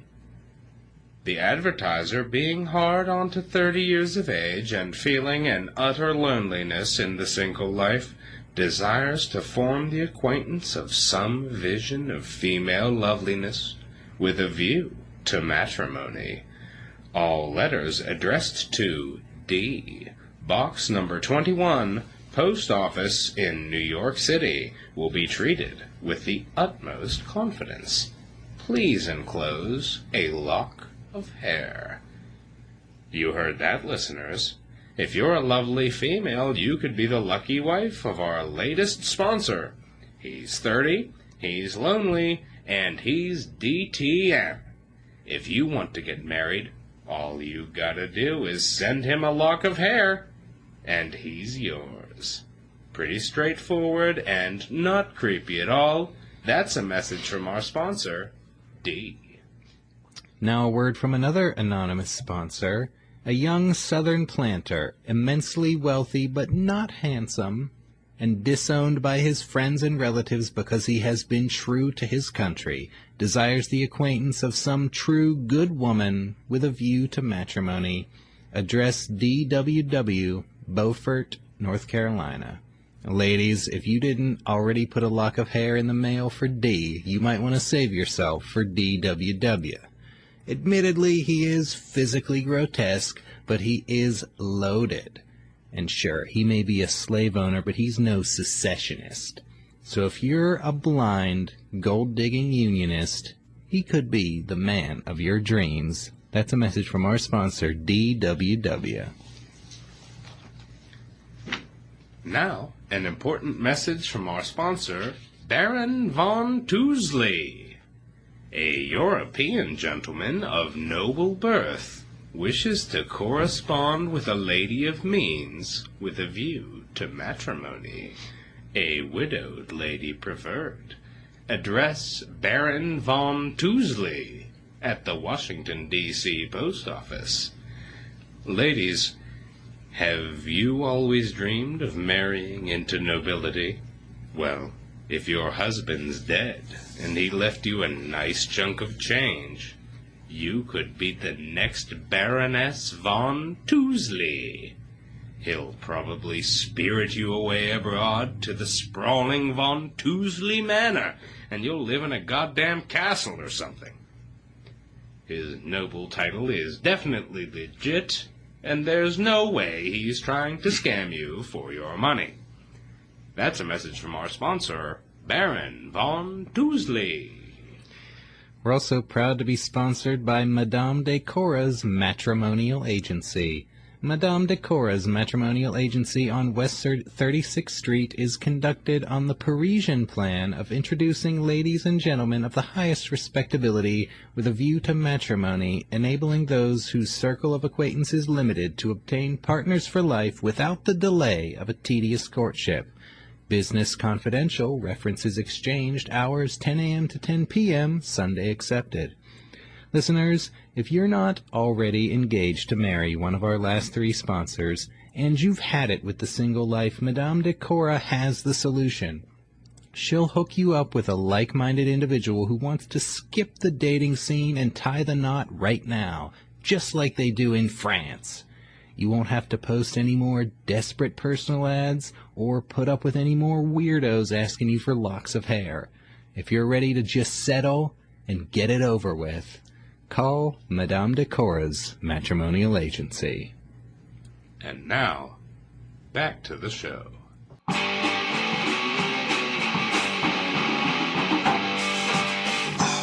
And we're back, and it's time to dive into the presidency of Abraham Lincoln. Starting with the inaugural. Lincoln's inaugural address, highly anticipated. Got a lot of anxious and fearful people out there about what the policy of the new government is going to be. Now, Lincoln has said that he had no intention or authority to interfere with slavery where it already existed, and he promised to enforce the Fugitive Slave Act. But he said secession was the essence of anarchy, and that it was his duty to hold, occupy, and possess the property belonging to the government. He encouraged Southerners who were still in favor of the Union that no state could secede on its own motion, and he's committed to enforcing the laws of the land. He's going to end on a note of conciliation. Quote, "We are not enemies, but friends. We must not be enemies. Though passion may have strained, it must not break our bonds of affection. The mystic cords of memory, stretching from every battlefield and patriot grave to every living heart and hearthstone all over this broad land, will yet swell the chorus of the Union when again touched, as they surely will be, by the better angels of our nature." Nice. Pretty big, Lincoln. definitely had a way for words. I mean, you know. Yep. I got a 2-volume collection of his speeches and writings, and there's some good stuff in there, despite the fact that he's the man that said some of the pretty detestable things that we quoted from before that were, well, necessary politically. Well, he's got a way with words, but we'll see what kind of way he has with action. That's it. Got Major Robert Anderson with a small force holed up in Fort Sumter, and they're running out of food. Something's got to be done. That's it. The fort needed to either be reinforced and resupplied or abandoned. And General Winfield Scott felt that it is no longer possible to reinforce it, that it would take 25,000 troops and months of training. Naval Commander Gustavus Fox felt that it could be resupplied by warships. The cabinet was divided. Lincoln decided to try and resupply Fort Sumter as well as Fort Pickens in Pensacola, Florida, because he felt that abandoning them would concede the right of secession, and that if the rebels were prepared to use violence, he wanted to make them do it. Yeah, he's in a tough spot here. He's got to do something, but how much is too far? Well, Lincoln is going to inform the governor of South Carolina that Fort Sumter would be peacefully resupplied with provisions. The Confederate government responded to that by demanding Major Anderson's surrender, and when he refused, on April 12, 1861, they bombarded the fort. Anderson surrendered the next day. Fox's relief expedition arrived just in time to evacuate them. War has begun. Yeah. You know, as we continue with our show, and we've talked about what we'll do beyond the presidents, we'll get into different conflicts, major conflicts in American history, and we could touch more in depth on the Civil War. But focusing from an administrative standpoint, you got something totally unprecedented here. So Lincoln is going to immediately declare that a state of rebellion exists, and he calls for 75,000 volunteers to serve 3-month terms. 4 more states go on to secede: Virginia, North Carolina, Tennessee, and Arkansas. Unionists in northwestern Virginia secede from Virginia, and that becomes the state of West Virginia in 1863. 4 slave states were still in the Union: Missouri, Kentucky, Maryland, and Delaware. None had voted for Lincoln in the election. These are the border states. They're on the fence, and it's going to become a major challenge to keep them in the Union. Delaware refuses to call up troops, but it allows its citizens to volunteer. Kentucky and Missouri, they control the vital Ohio-Mississippi River network. Kentucky, they declare neutrality, which Lincoln agrees to respect, though both Union and Confederate elements jockey for supporters there. Missouri, that's going to become an outright battleground. Yeah, you got a pro-secessionist governor doing battle with Union forces there. And then you got Maryland, which basically surrounds Washington, D.C., provides its only railroad access to the north. And Maryland's a slave state. You got Baltimore. They put together a committee that demands that Lincoln not bring federal troops through Maryland and that he make peace with the Confederacy on any terms. Yeah. Well, how's he going to respond to that? Well, he says, "You would have me break my oath and surrender the government without a blow.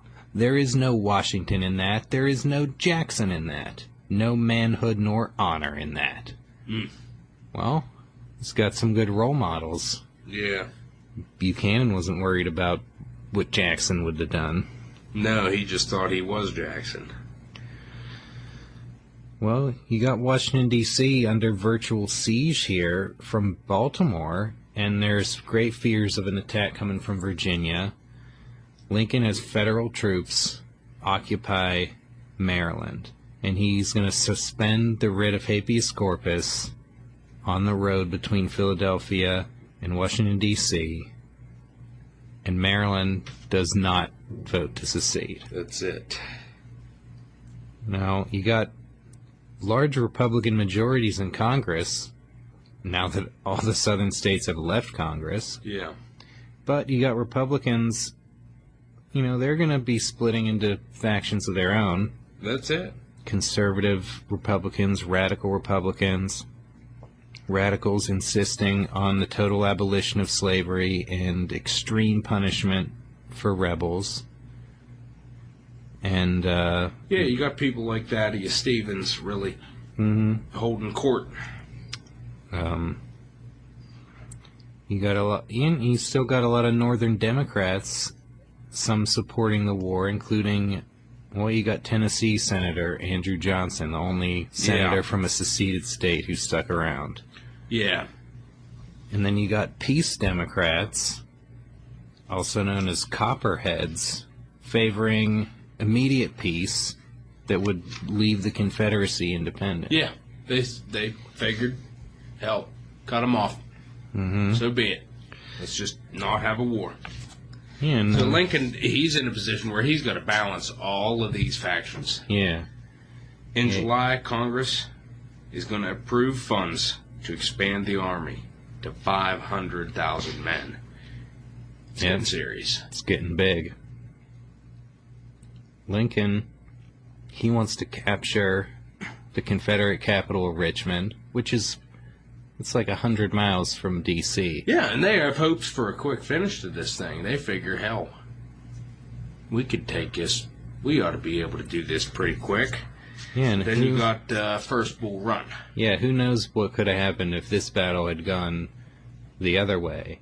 But yeah, that might have been a quick war. But the First Battle of Bull Run, you got 30,000 inexperienced Union soldiers suffering a major defeat at the hands of equally inexperienced Confederates, and the Union troops flee in embarrassing disorder. Yeah. And, of course, there's reports of different high society people rolling up in their carriages and having a picnic watching this thing, thinking, we're going to watch our boys rout the rebels and march on to Richmond, and we're going to be home for dinner knowing that these smarmy upstarts had no shot, and they are in for a big surprise, James. Mm-hmm.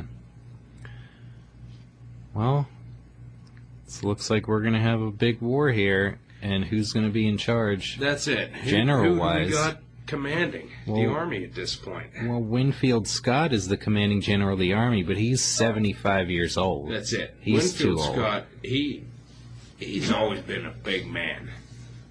Yeah. He's 6'5". At this point, he's over 300 pounds. Wow. He's a huge man. He could barely get up on his horse. He has vertigo. He's not doing great. Well, his first war was the War of 1812. That's it. He hung in a long time. He's over the hill. His plan is known as the Anaconda Plan. We'll go into more detail on that when we cover the Civil War in depth in its own episode, but it's not something that they see as being plausible. And Scott himself, he's getting up there. He's got health problems. He's just not going to be the guy that's going to run the Army. Lincoln's got to turn to somebody else. Well, you got a West Point graduate, Mexican-American war veteran, George B. McClellan. He's going to be named General-in-Chief. He's the commander of the Army of the Potomac. And he wants to capture Richmond, thinks he can win the war in one climactic battle. But he's pretty cautious, perhaps overly so. Yeah. He delays the rest of the year, 1861. He's overestimating Confederate numbers. He just wants more men, more supplies. Nothing's ever good enough to move forward. And that's pretty much it.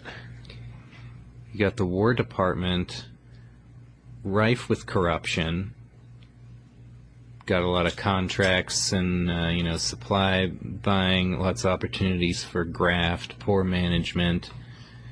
Lincoln is going to replace War Secretary Simon Cameron with Edwin Stanton, a lawyer from Steubenville, from Pittsburgh, who had once been co-counsel with Lincoln way back in the day on a big patent case. He kind of looked down on Lincoln at that time. Yeah. There's a drunk history episode on that. Yeah, it's fantastic. But Stanton's going to become War Secretary, start to whip some order into that department. That's it. Stanton, he's strictly business. Mm-hmm. Him and Lincoln don't necessarily get along fantastic. Well, they got different styles. That's it. There's a completely different approach to the way they handle business. Lincoln, he's got a story for everything. He's got some kind of parable. Stanton, strictly order and business, and he can't abide some of these yarns that Lincoln will spin. Yeah, you can just see him rolling his eyes as Lincoln launches into another yarn. And that's it. But they're able to work together. Yep. By God, it is, the team of rivals. Mm-hmm. That's a perfect name for it. January 1862, Lincoln ordered McClellan to attack by the end of February, and he did not. Some members of Congress urging Lincoln to replace McClellan. Lincoln kept him in command of the Army of the Potomac, but removed him as General-in-Chief of the whole Army and left that post vacant. Yeah. McClellan finally goes on the move and fights an inconclusive battle at the end of May, at which time Robert E. Lee took command of Confederate forces in Virginia and forced McClellan to retreat. That's it. Not an auspicious start. No. And that's the Eastern Theater in 1861 and 1862. And let's take a look out west. In the Western Theater, General Ulysses S. Grant made a name for himself by winning the battles of Fort Henry and Fort Donelson, resulting in Union control over most of Kentucky and Tennessee.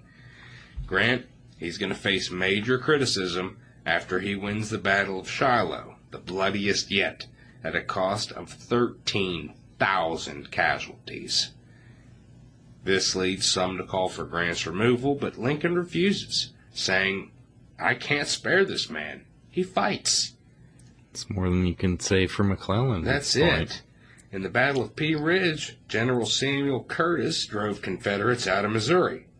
Naval forces under Commodore David Farragut captured New Orleans, and the Union Navy blockaded all the major southern ports, devastating the Confederate economy by preventing cotton exports.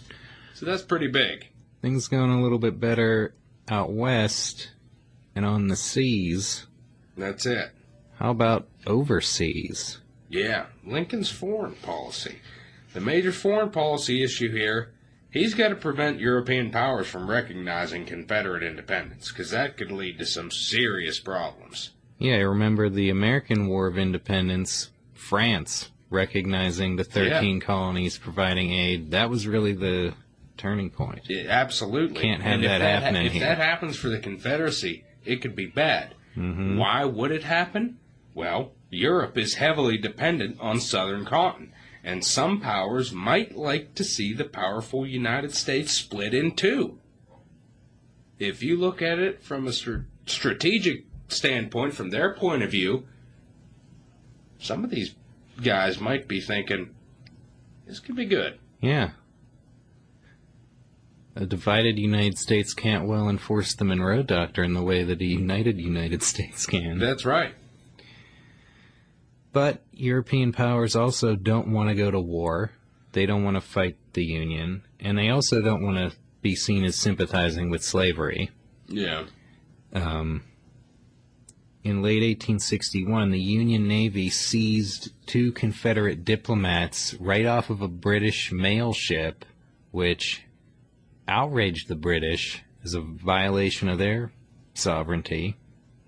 Lincoln was put in a bind. He had to disavow the Navy captain's actions and release the diplomats, but Britain did not recognize the Confederacy. But some British interests are going to do a little bit more. Yeah. Some financiers built blockade runners that helped Confederates get supplies and export some cotton.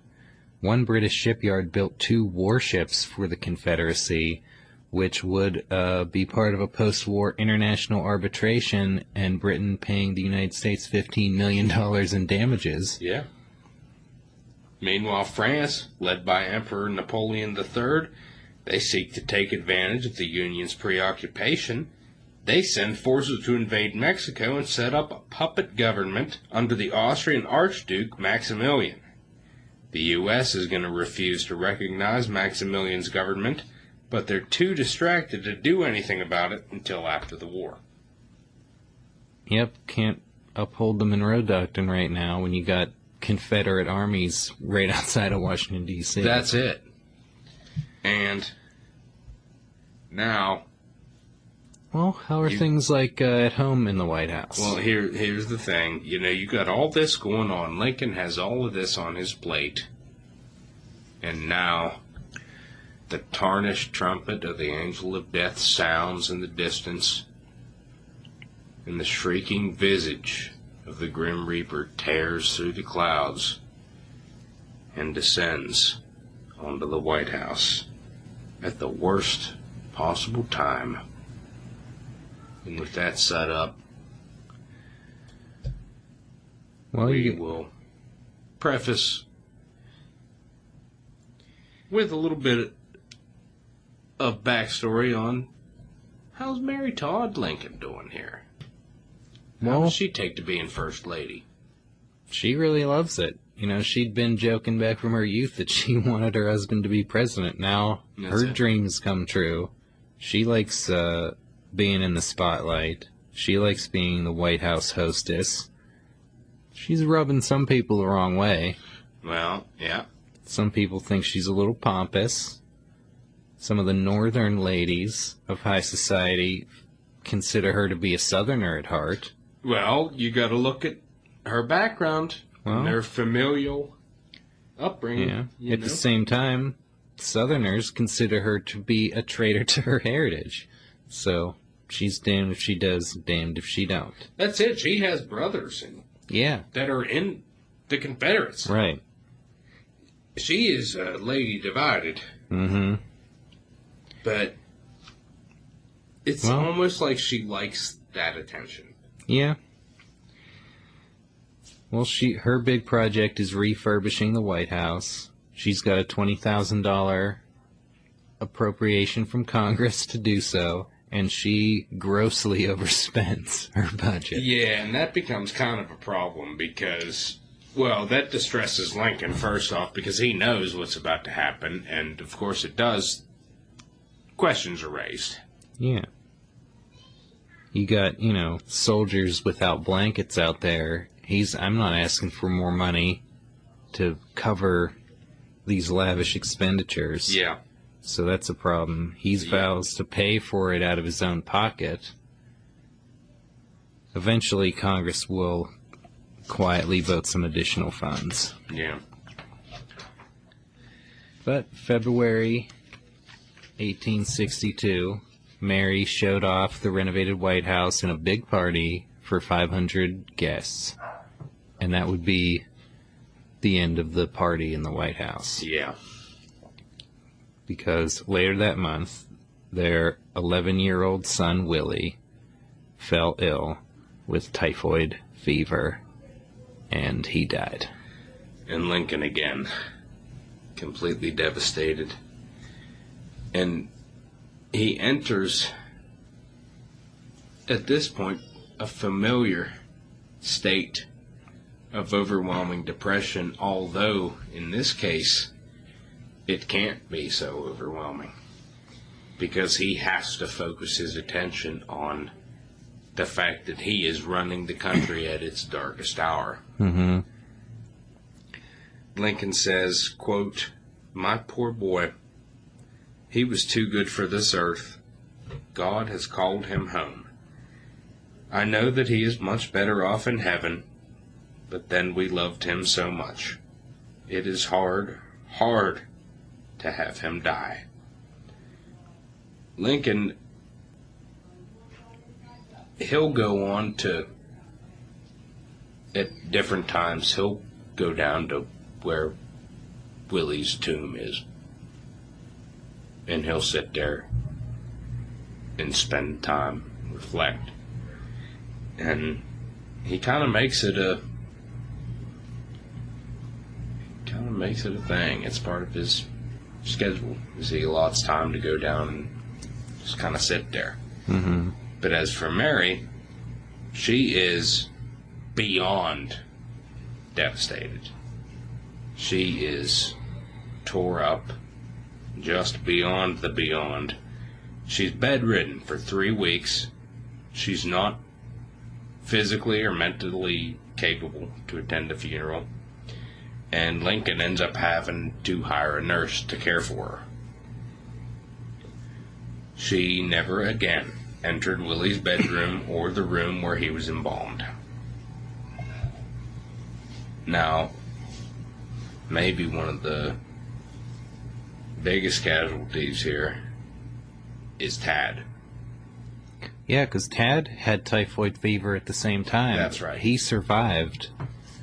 He survived and Willie didn't. And when he most needed the nurturing of his mother and father, his mother was a howling, shrieking wreck, and his father had to deal with the fact that the country is in the worst place it's ever been since its initial inception.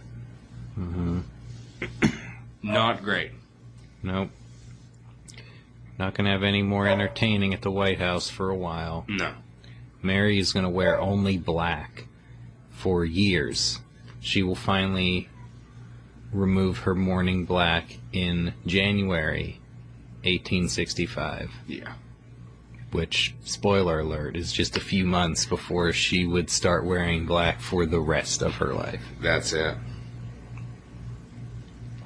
So, you got these kind of things going on as well. Mm-hmm. Abe Lincoln has a lot to deal with. Well, one of the things Lincoln is going to have to deal with now, finally, is slavery. Yeah.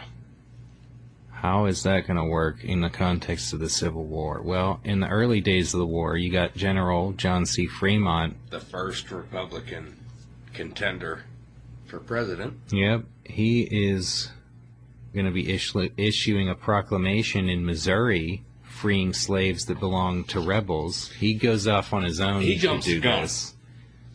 And Lincoln says, whoa, whoa, whoa. He reversed the order and removed Fremont from command. But as things go on, you get more solid Union control over those border states.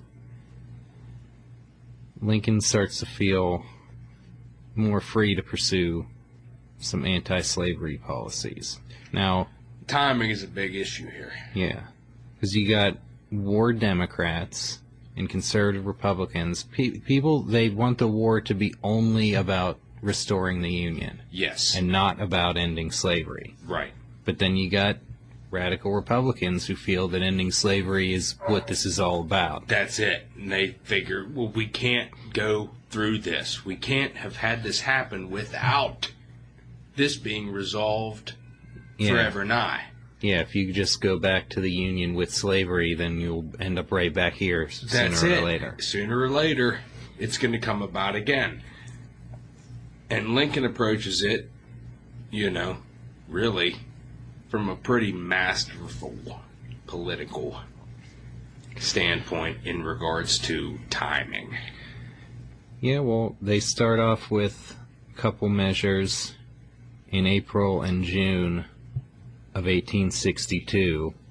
Lincoln signs laws ending slavery in the District of Columbia and in the federal territories, regardless of what the Supreme Court had said in Dred Scott.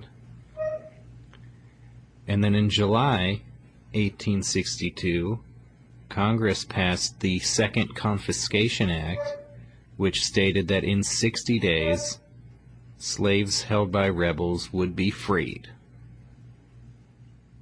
But Lincoln still believed, as everyone had been saying for years, that Congress has no power over slavery in the states.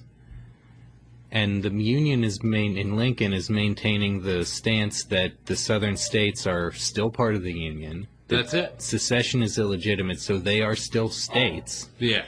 Even if they are in open rebellion.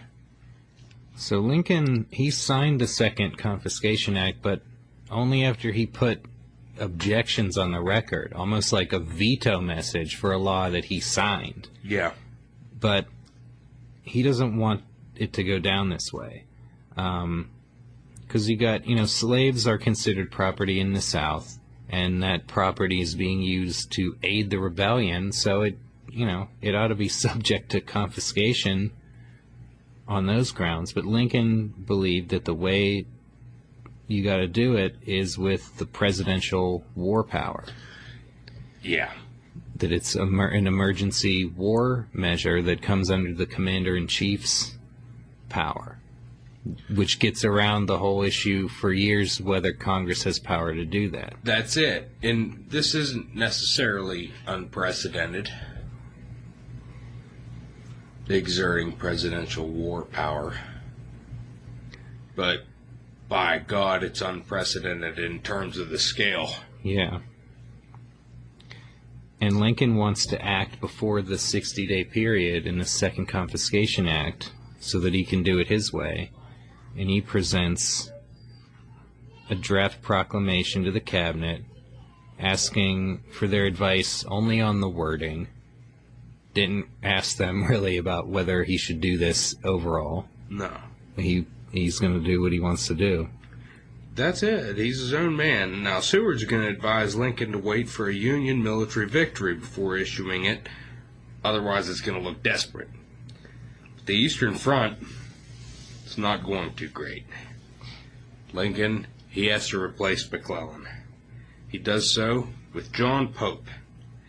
But then, Pope loses the Second Battle of Bull Run. McClellan's reinstated. Robert E. Lee invades Maryland. Lee divides his forces. Union soldiers accidentally find a copy of Lee's orders, and McClellan has full ability to attack before Lee can fully consolidate his army.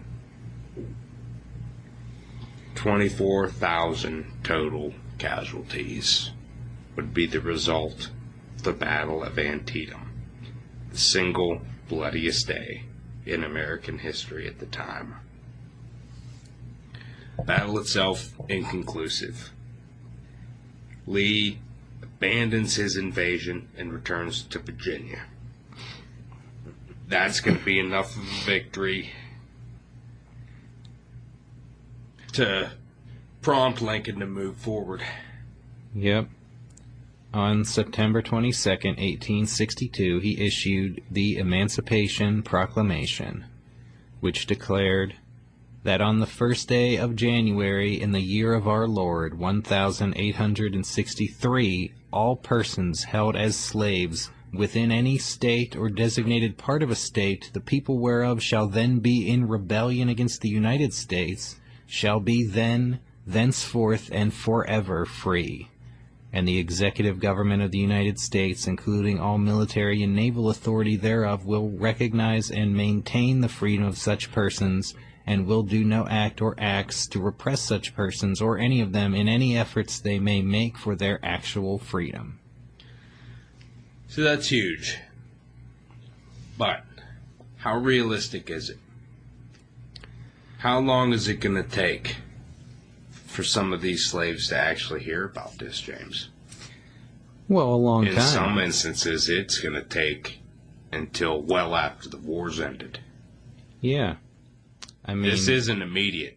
This isn't, you can't turn on Fox or MSNBC or CNN and see the conflicting stories about what's just happened. yeah. There are enslaved peoples that didn't learn of the Emancipation Proclamation until way down the road. Yeah, well, living under... That's why we have Juneteenth. Right.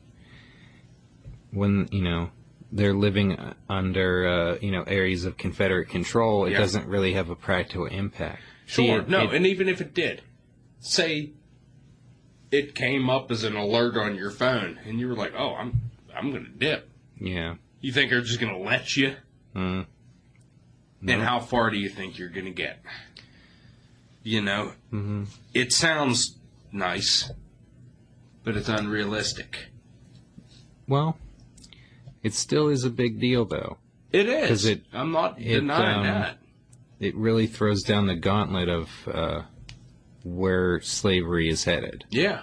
Now, it does not apply to the border slave states that are still in the Union, because it's a war measure against rebels. So if you're not in rebellion, it doesn't apply to you. It doesn't apply to the border states or to Tennessee or lower Louisiana, which are already under Union control. Yeah. But it does apply to 3.5 million slaves in the Confederacy. Yeah. And now it's not enforceable as long as the Confederates remain in control, but slaves who flee to Union lines will win their freedom. Yeah. And as the war continues and Union armies march deeper into the South, slavery is eradicated in their advance. Yeah, I mean, the Emancipation Proclamation makes ending slavery a purpose of the war alongside restoring the Union. Mm-hmm. It's a double-bladed sword. Yeah, so Lincoln takes a big step here. And not a lot of people not too happy about it. No, it's not going to be overwhelmingly popular. This comes down in September 1862. You got an election coming up in a couple months, and it kind of hurts. Democrats gain a little bit in the North in the elections there. Yeah. Democrats also not happy about the suspension of habeas corpus, which is a major issue. Yeah, the writ of habeas corpus is the right of an arrested person to challenge the legality of their detention. The Constitution says the privilege of the writ of habeas corpus shall not be suspended unless when in cases of rebellion or invasion the public safety may require it. So there you have it. With that wording, Lincoln figures, okay. Yeah, but it doesn't say who gets to suspend it. That's true. There's a loophole there, but Lincoln figures, Well, Lincoln... it's worth a gamble. He suspends it. He doubts it himself. Well, he does it. He suspended it first between D.C. and Philadelphia at the outbreak, and a number of people were arrested and held without charges. One case, the case of John Merriman, went to the Supreme Court. He had cut telegraph lines. You see, sabotage. That's the kind of thing that this is supposed to be about. Yeah. And the Supreme Court, under Chief Justice Taney, held that only Congress could suspend the writ of habeas corpus. Lincoln straight up ignores the Supreme Court's decision and insisted he was going to do what he had to do to put down the rebellion. That's it. He goes on to say, quote, "Are all the laws but one to go unexecuted and the government itself go to pieces lest that one be violated?" Yeah. Later, much later, Chief Justice Rehnquist wrote a book called All the Laws But One about this kind of thing. Their Congress proposed a joint resolution to ratify Lincoln's actions, but Democrats obstructed it, and Lincoln would gradually expand the area in which the writ of habeas corpus was suspended, although in February 1862 he did release most political prisoners and offer amnesty. But then in September, facing opposition to efforts to call up more troops, he suspended the writ throughout the country. February 1863, Congress backed him by passing the Habeas Corpus Suspension Act, just in time for March 1863, when the draft was instituted, sparking new levels of resistance. Yeah. Culminating in the New York City draft riots. That's it. And that leads to some serious shit. If you've seen Martin Scorsese's Gangs of New York, they cover that. And, yeah, it's a little bit theatrically exaggerated, but well, it's not that much exaggerated. Yeah. I think it's like the biggest uprising in American history, really. It's a pretty huge deal. And Lincoln did not impose martial law on New York City, and he did allow civilian trials for the rioters. But then later that year, you got former Congressman, Copperhead Democrat, Clement Vallandigham.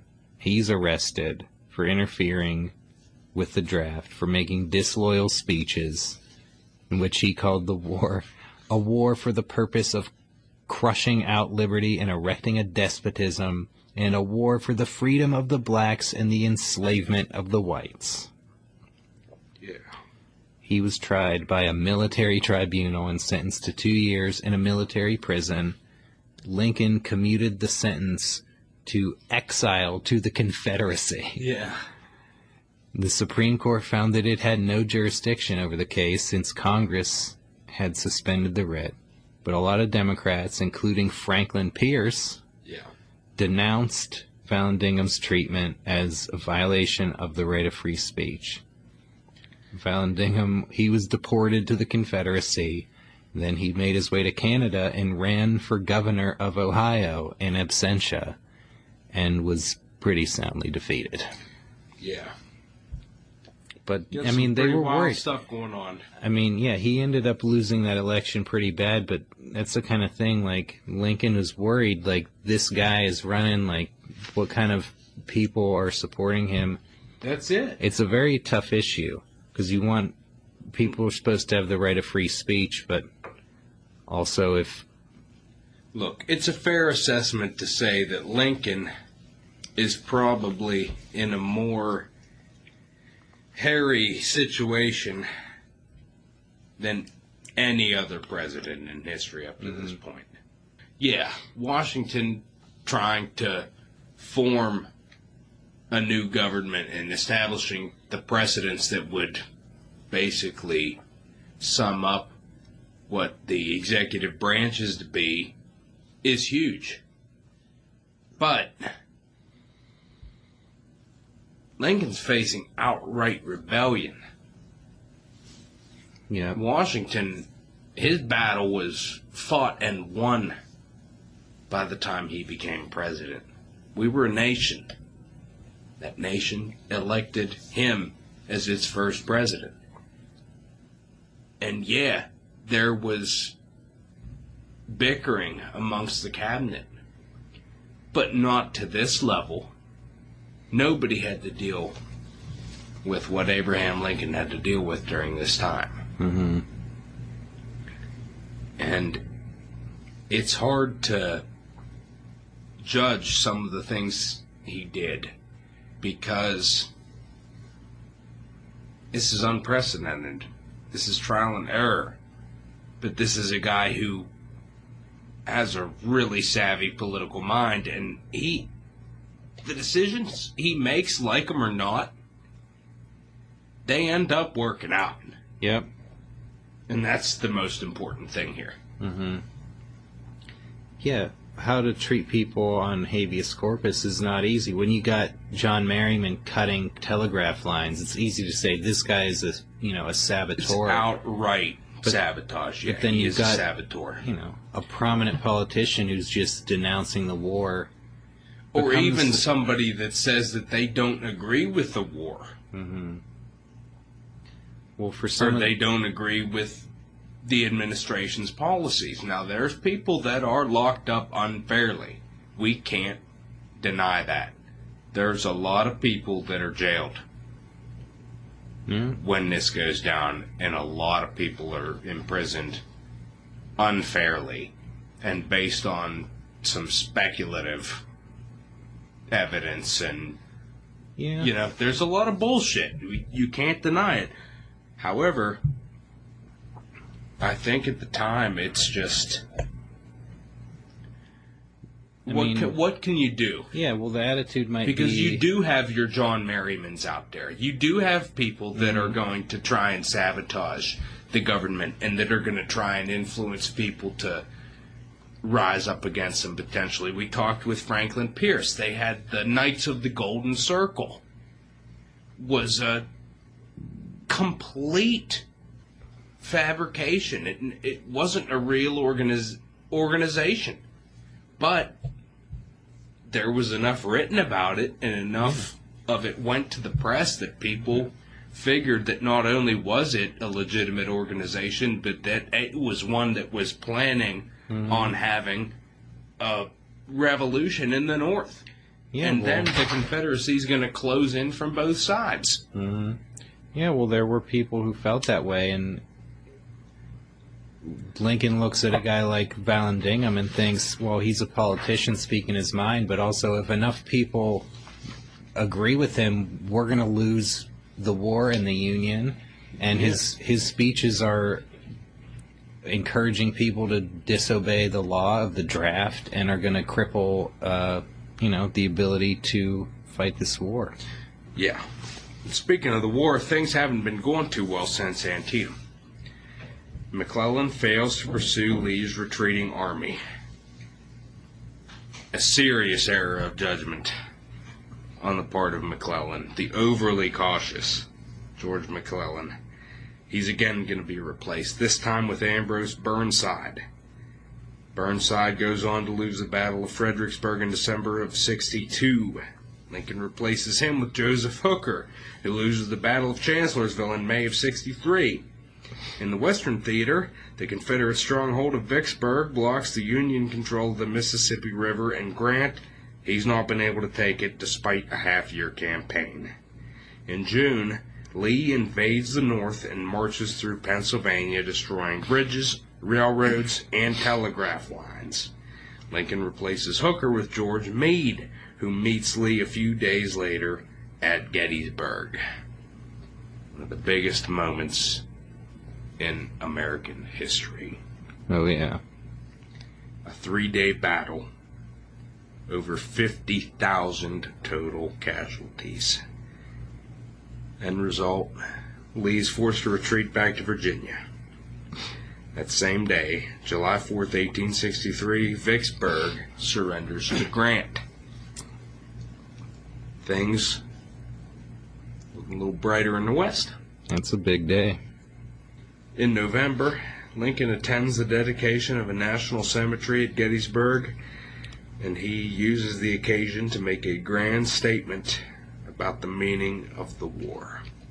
He speaks only a few minutes, and we quote, "407 years ago, our fathers brought forth on this continent a new nation, conceived in liberty and dedicated to the proposition that all men are created equal. Now we are engaged in a great civil war, testing whether that nation or any nation so conceived and so dedicated can long endure. We are met on a great battlefield of that war. We have come to dedicate a portion of that field as a final resting place for those who here gave their lives that that nation might live. It is altogether fitting and proper that we should do this. But, in a larger sense, we cannot dedicate, we cannot consecrate, we cannot hallow this ground. The brave men, living and dead, who struggled here, have consecrated it, far above our poor power to add or detract. The world will little note, nor long remember what we say here, but it can never forget what they did here. It is for us, the living, rather, to be dedicated here to the unfinished work which they who fought here have thus far so nobly advanced.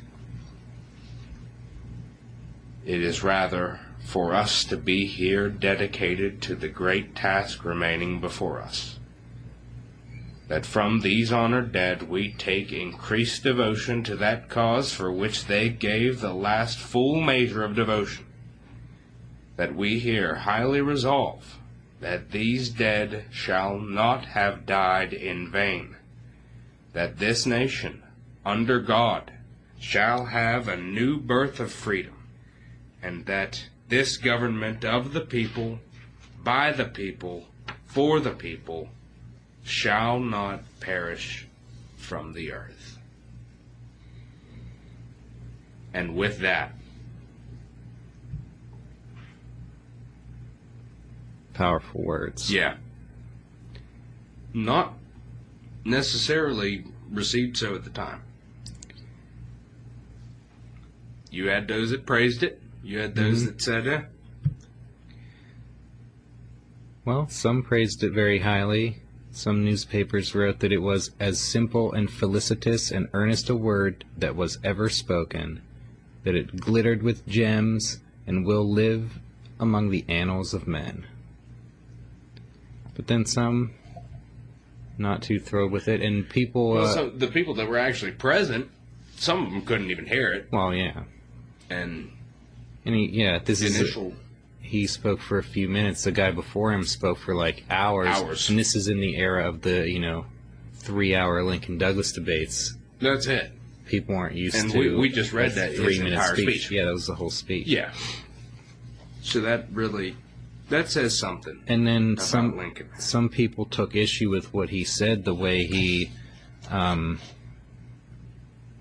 talked about, all men are created equal, and that, what he had been saying earlier about the Declaration of Independence, like he's laying that down as the purpose of the war and of the country. And some people complained that this country wasn't made by the Declaration of Independence. It's the Constitution that governs it. Yeah. And the Constitution doesn't have equality the way the Declaration does, but Lincoln raises that up with his words. I think among the epics of presidential speeches, Lincoln's probably got... he might have 2 in the top 3. Yeah. Let alone if you're talking top 5 presidential speeches, you know. The Gettysburg Address and his second inaugural, they might be the top 2 presidential speeches in American history. Yeah. Like him or dislike him, there is no denying that Lincoln was destined for this role. I mean, he really had it. Yeah. It's, some guys got it, some don't. Lincoln had it in spades. Yep. Yeah, coming into the office, he didn't have the experience that would show that, but thrown into the fire. That's it, and we've talked about in previous episodes. Sometimes the country calls for a statesman, whereas other times it yearns for a politician.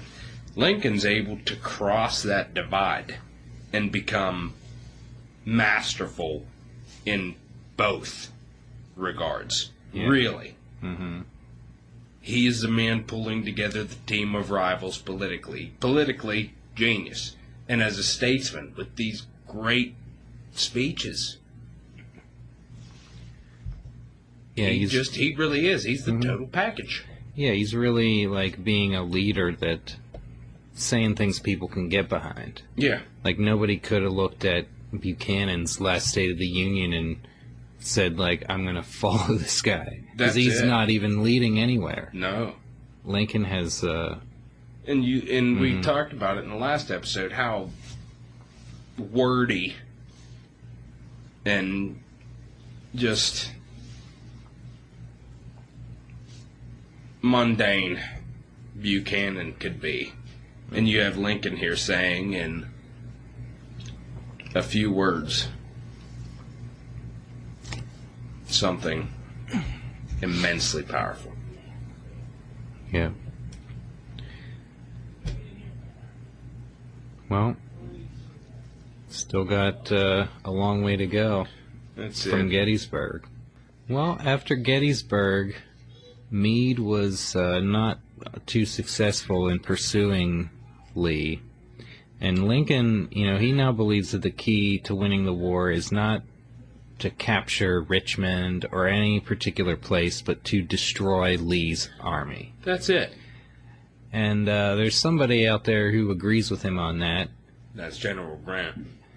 Lincoln had never met Grant before, but he admired his aggressive spirit, and he defended him against charges of drunkenness levied by jealous rivals. The New York Times reported, quote, when someone charged General Grant in the president's hearing with drinking too much liquor, Mr. Lincoln, recalling General Grant's successes, said that if he could find out what brand of whiskey Grant drank, he would send a barrel of it to all the other commanders. Yeah. And then in March 1864, Lincoln replaced Henry Halleck as General-in-Chief with Ulysses S. Grant, who came over from the Western Front to the Eastern Theater, and he was going to direct the Army of Potomac. Meade's going to remain in formal command. But it's going to be Grant's show now. That's it. In May, Grant launched the Overland Campaign against Lee in Virginia, which led to a series of extremely bloody battles. You got the Wilderness, Spotsylvania, Cold Harbor, and about 55,000 Union casualties, more than the 35,000 inflicted on Lee. Now this is shocking. Yeah, this is a whole new level of blood here. Yeah. This is some severe escalation. People are used to, the kind of plotting of McClellan and his ilk. Yeah. And for someone that just launches into the fray and tries to definitively get it done. Yeah. Because Grant just keeps going regardless of how many losses he takes. So when you look at 55,000 northern boys lost to 35,000 on the southern side, you got a lot of people in the north saying Grant's a butcher. Yeah. Because we're not capturing Richmond with those numbers. No. And really the thing that Grant's buying with 55,000 Union casualties is 35,000 Confederate casualties, and the North is better able to absorb that. Yeah. If we get into a war of attrition, that's not going to be good for the South. No. But the cost is very high. That's it. And Grant is unflinching about it. Yeah. It's crazy, crazy times. And that's what's going on leading up to the election of 1864. That's it. It's an election year. And how the hell is this going to work out? Yeah, you got half a country now. Yeah. And you might think, hey, Lincoln, #1 president of all time, he's got to have an easy re-election, right? No, certainly not. Not quite. No, that's not the case. Yeah, you got 55,000 Union casualties leading up to that. Yeah. And you got no president since Andrew Jackson had been reelected to a second term. And you also don't got anything that says Lincoln's on his way to winning this war in a hurry. Yeah. People are like, this is getting bad. Mm-hmm. We just talked about 55,000 casualties. Mm-hmm. And no sign that things are going to really change. Yeah. I mean, yeah, Gettysburg was big, but this thing could go on for a long time and a hell of a lot more people could die. Mm-hmm. Is it the administration's fault? Could somebody else handle this better? That's the question going into 1864. Mm-hmm. Yeah, and Lincoln, he still has...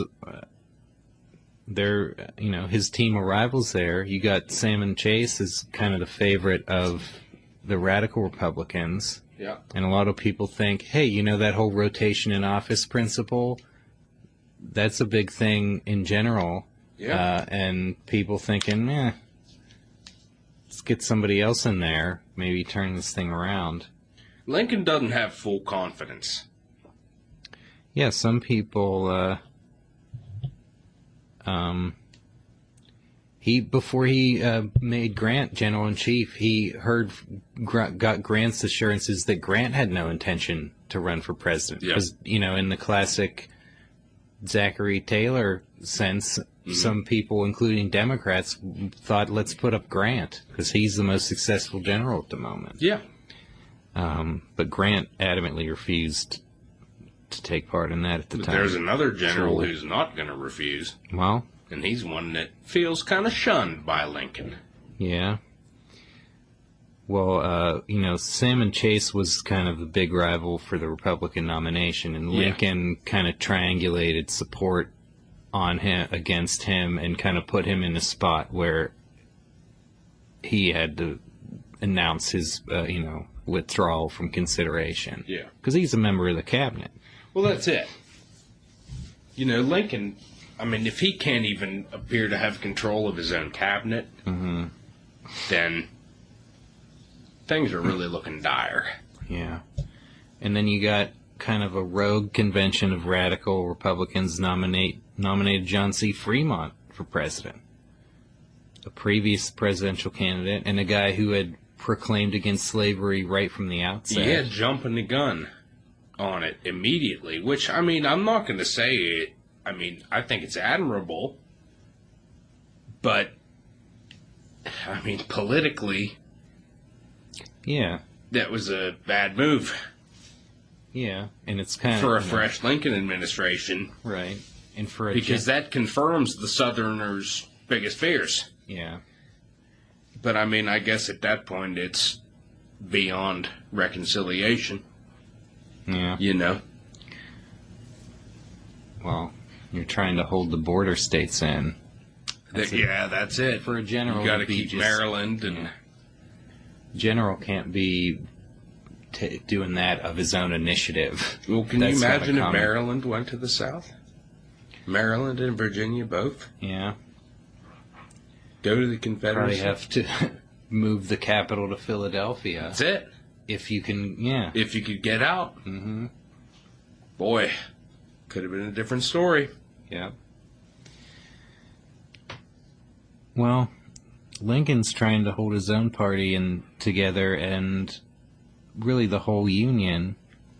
He urges the Republican Party to rebrand itself as the National Union Party so he can attract war Democrats. That's it. And in order to attract war Democrats, he's going to need to take some additional steps. Hannibal Hamlin of Maine, he just ain't going to cut the butter in terms of a vice presidential running mate. Lincoln's going to have to find somebody else. Hannibal Hamlin is more radical than Lincoln. Right. I think Lincoln once joked, throughout the war, lots of threats of his assassination. He once joked, there's no way they'll kill me because then Hamlin will be president. Yeah. And he's even more radical than Lincoln. Sure. But, yeah. Lincoln decides on... Well... somebody else. in the book I read, it seemed like Lincoln didn't really say anything. That if he had picked a vice president, if he had said he wanted Hamlin or anybody, the convention would have done that. But he didn't say anything and left the convention to its own devices, and they nominated war Democrat Andrew Johnson, military governor of Tennessee. I mean, yeah. And then eventually John C. Fremont is going to be pressured into withdrawing his candidacy and supporting Lincoln. So he rallies the Republican factions fully behind him. But then you got the Democratic Party holding its convention in August. And it's going to send a bit of a mixed message out of its convention, because you got peace Democrats and war Democrats. That's it. And the convention adopts a peace platform that calls for immediate cessation of hostilities and a negotiated settlement, which is going to inevitably mean the Confederacy would remain as an independent country. That's it.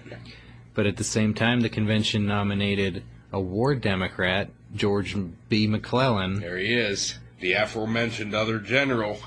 Who promptly rejected the platform. Yeah.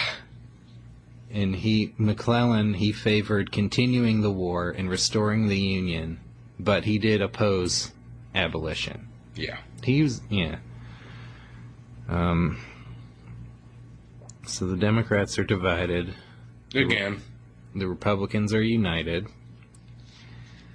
But it's going to be a battlefield victory that really clinches the election. That's it. This is what it comes down to. I mean, it's really up in the air.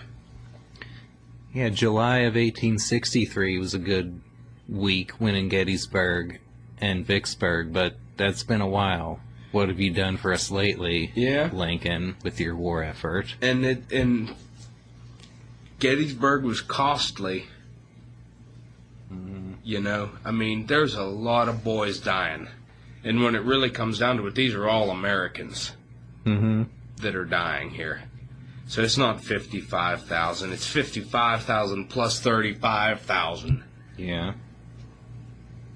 There's a lot of death. 90,000 American casualties.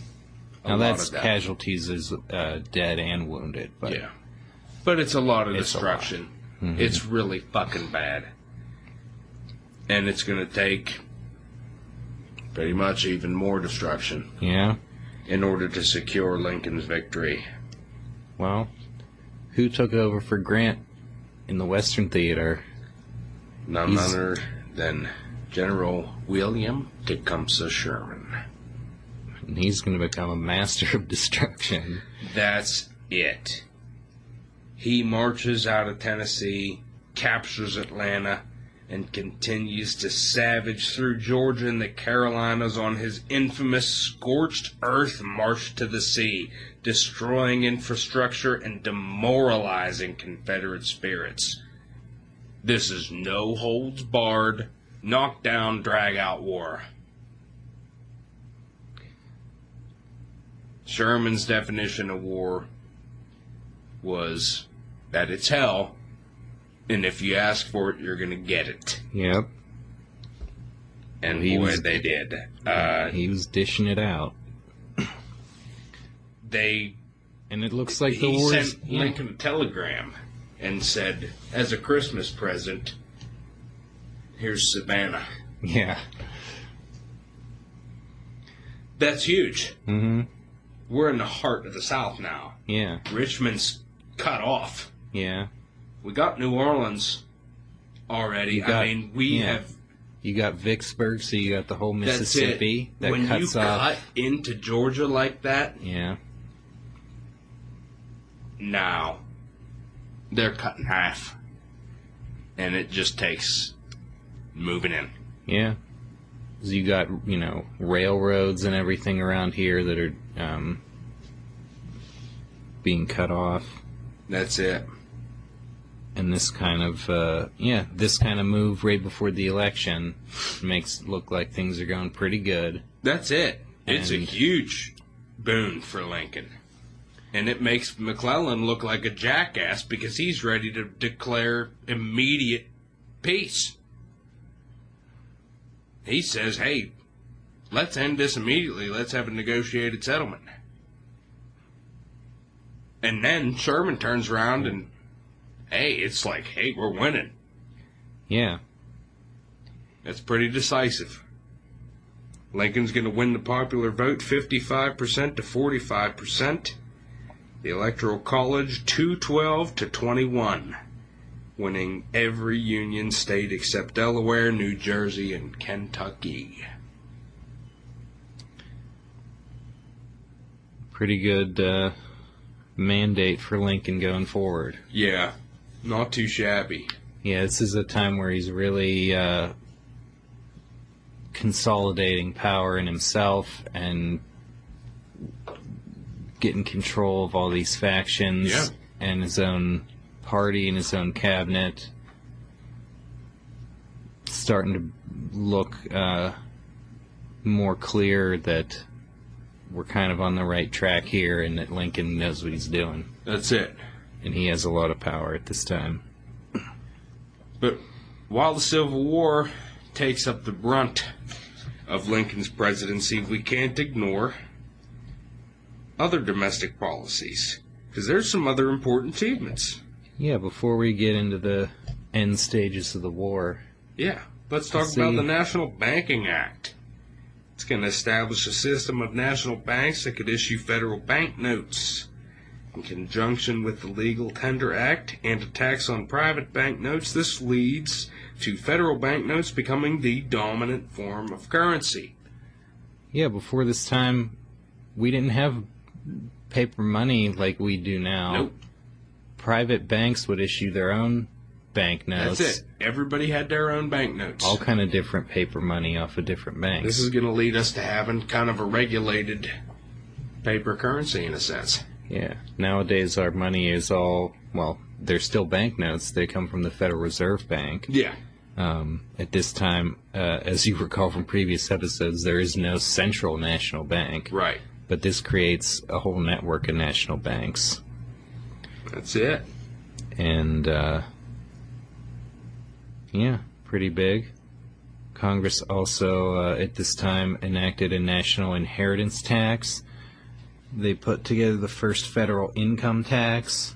It created the Internal Revenue Service and the Department of Agriculture. Boy, some of that sounds shit. Well, you got to pay for this war, so we need some internal revenue. Well, I think it's long been paid for. Yeah. Well, in one regard.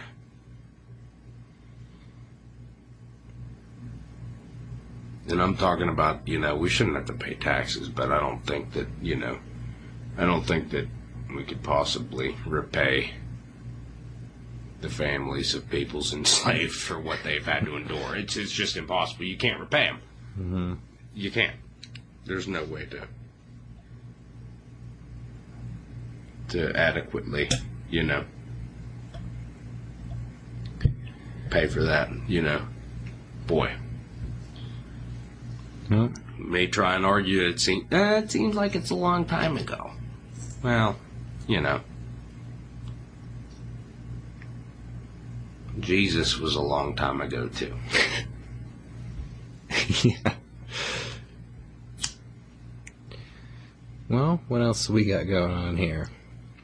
We got the Morrill Act, giving land grants to the states for the establishment of agricultural colleges. The Homestead Act, offering federally owned western land to settlers on the condition that they live there and improve the land.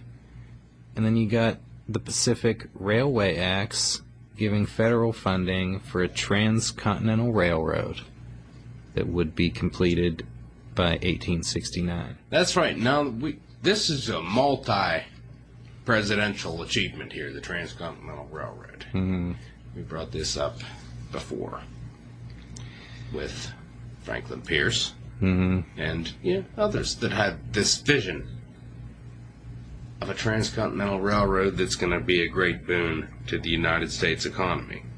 Meanwhile, At this time, we don't have a truly united States. No. But despite that, hey, it's going down. Mm-hmm. Now in 1862, extreme hardship among the Dakota Sioux Indians, including late federal payments owed to them who were starving, led to an uprising against U.S. authorities that resulted in the death of over 350 white settlers who had it coming. The Army put down the uprising, arrested 2,000 Dakotas, held 400 military trials, and pronounced 303 death sentences. Lincoln carefully reviewed the convictions and approved only 39 of the death sentences. 38 Dakotas were hanged in the largest mass execution in American history, and now I'm going to fucking go off. Here's another thing. Fall of 1864. Sand Creek Massacre. Chief Black Kettle, who had received a Presidential Medal of Peace from President Lincoln. Well, here comes one of the biggest assholes in the history of the universe, Colonel John Chivington, who basically lives by the only good Indian is a dead Indian. Just an incredible piece of shit. And, well, they raid that camp there. Most of the men are out on a hunting party. They basically kill women, children, and old men. Can't blame Lincoln necessarily, but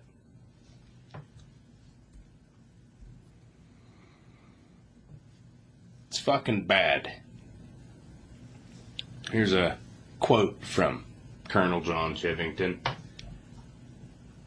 Damn any man who sympathizes with Indians.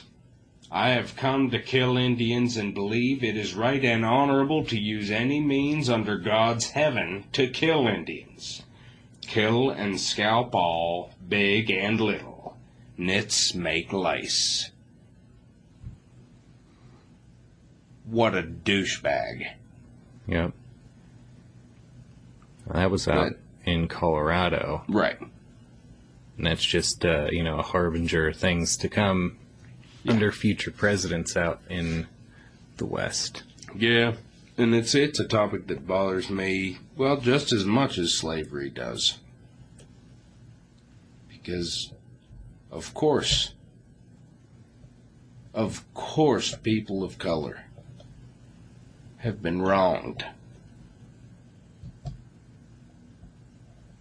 But, by God, don't forget the plight of, I'm going to call them, I'll go with Chief Dan George and Little Big Man with Dustin Hoffman. Let's not ignore the human beings. The human beings were the Native Americans, the true Americans. The first Americans. That's it. They were the human beings, in his words. And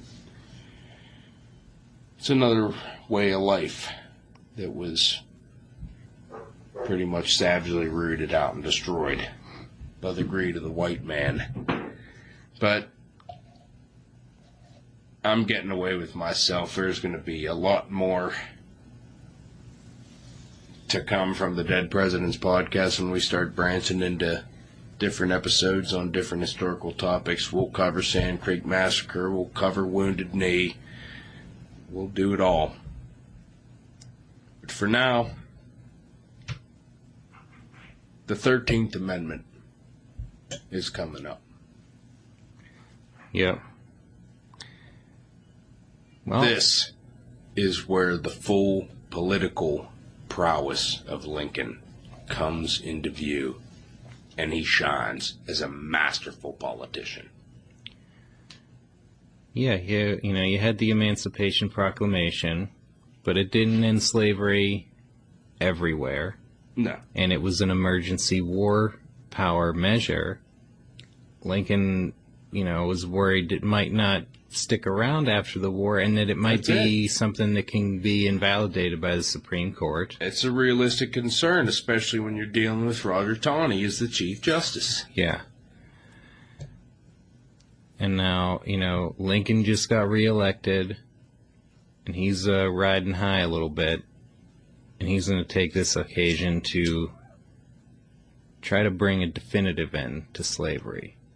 So earlier that year, a constitutional amendment had passed 2/3 vote in the Senate to ban slavery, but it did not get that vote in the House.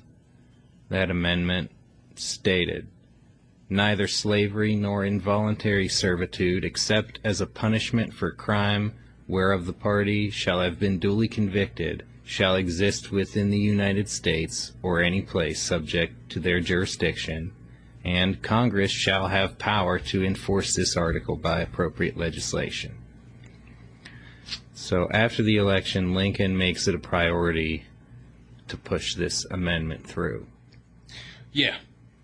And you got a lame duck Congress. Yeah, and you got bigger Republican majorities coming in next year that will probably be able to pass this. But this is pretty much where the entirety of Spielberg's Lincoln movie goes down, is during this sequence of events. Yeah, he doesn't want to. I think they do a pretty good job. Yeah, showing what they did.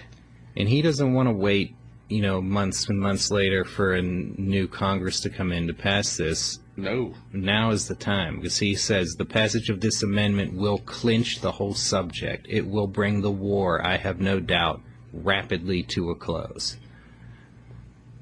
This will really settle the thing. Yeah, that's it. And he's going to use all of his influence to whip votes in favor. The amendment, it's going to pass the House on January 31st, 1865. Now, to become effective, it still has to be ratified by 2/3 of all the states, including the southern states, because the Union, they refuse to admit that they're not states. You got to remember, they're not recognizing that this is another nation. They're looking at them as states in rebellion against the government. They're still part of the states that you need 2/3 of. That's right. Now, within a month, 18 states are going to ratify, including governments set up in Union-occupied areas of Virginia and Louisiana. Union governments in Arkansas and Tennessee added their assent in April. Sadly, Lincoln's not going to live to see it, but the 13th Amendment became effective in December of 1865, after several more ex-Confederate states ratified. Now, the war's going to be coming to a close here.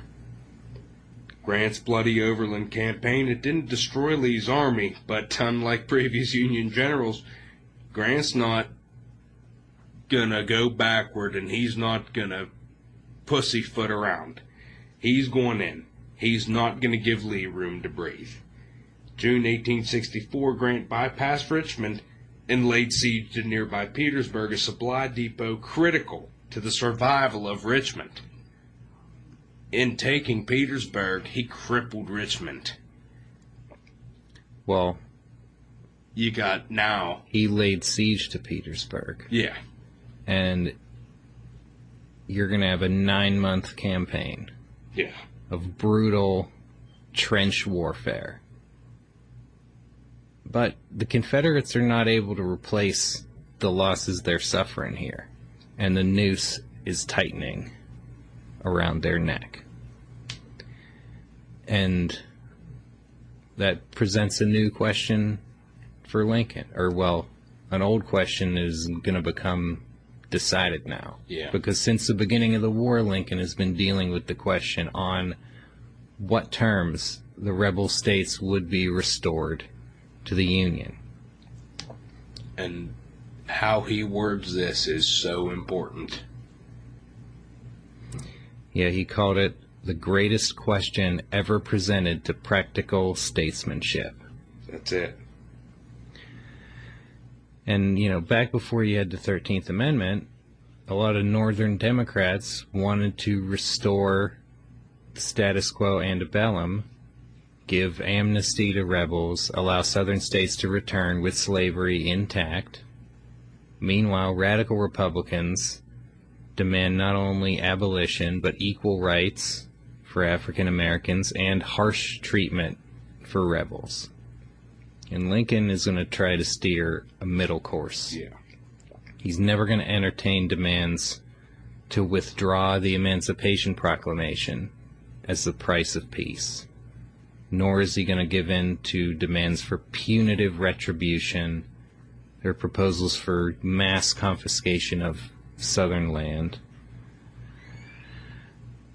He has his own ideas. In December 1863, Lincoln issued a proclamation known as the 10% Plan, which would reintegrate a state when 10% of its number of voters in 1860 would take an oath of allegiance to the United States and pledge to accept emancipation.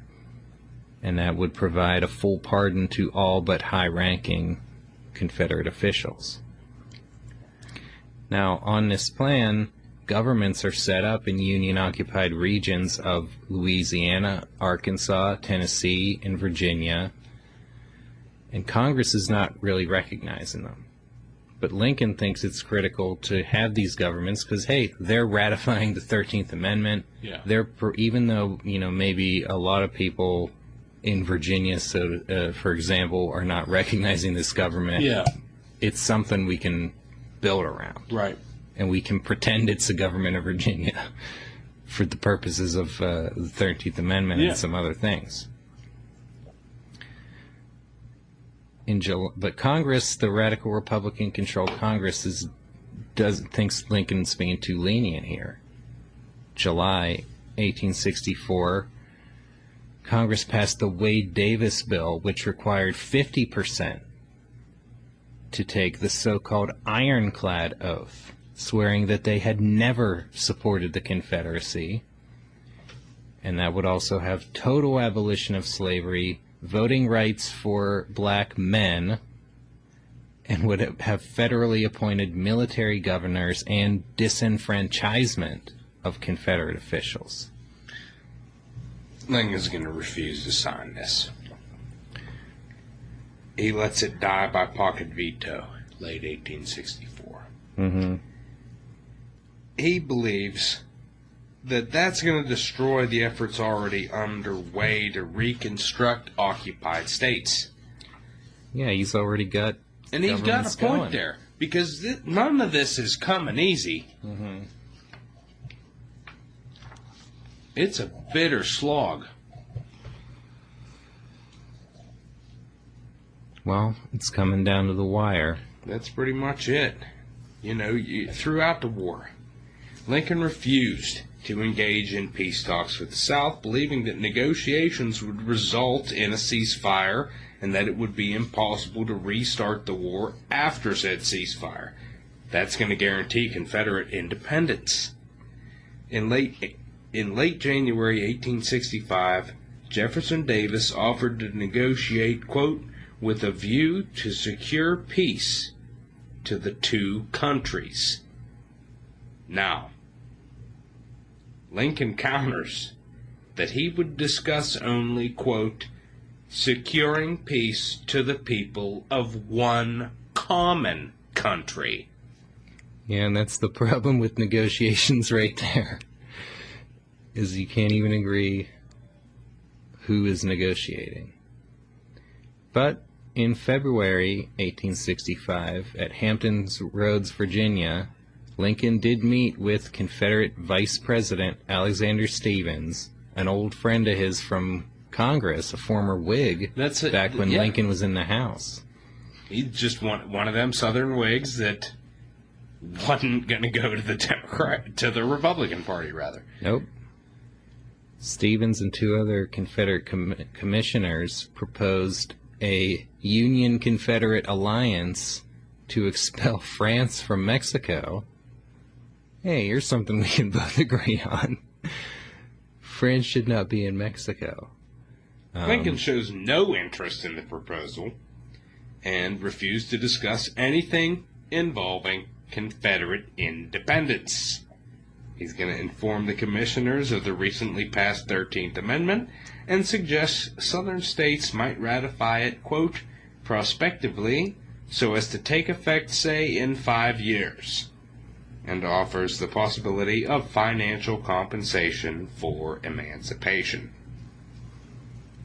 That's not a total loss. It's something. I mean, come on. Talking about human lives here.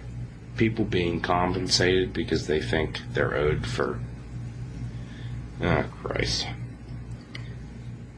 Well, the commissioners were not authorized to give up Confederate independence, so nothing was really agreed on. I think they agreed on some prisoner exchanges, but nothing real.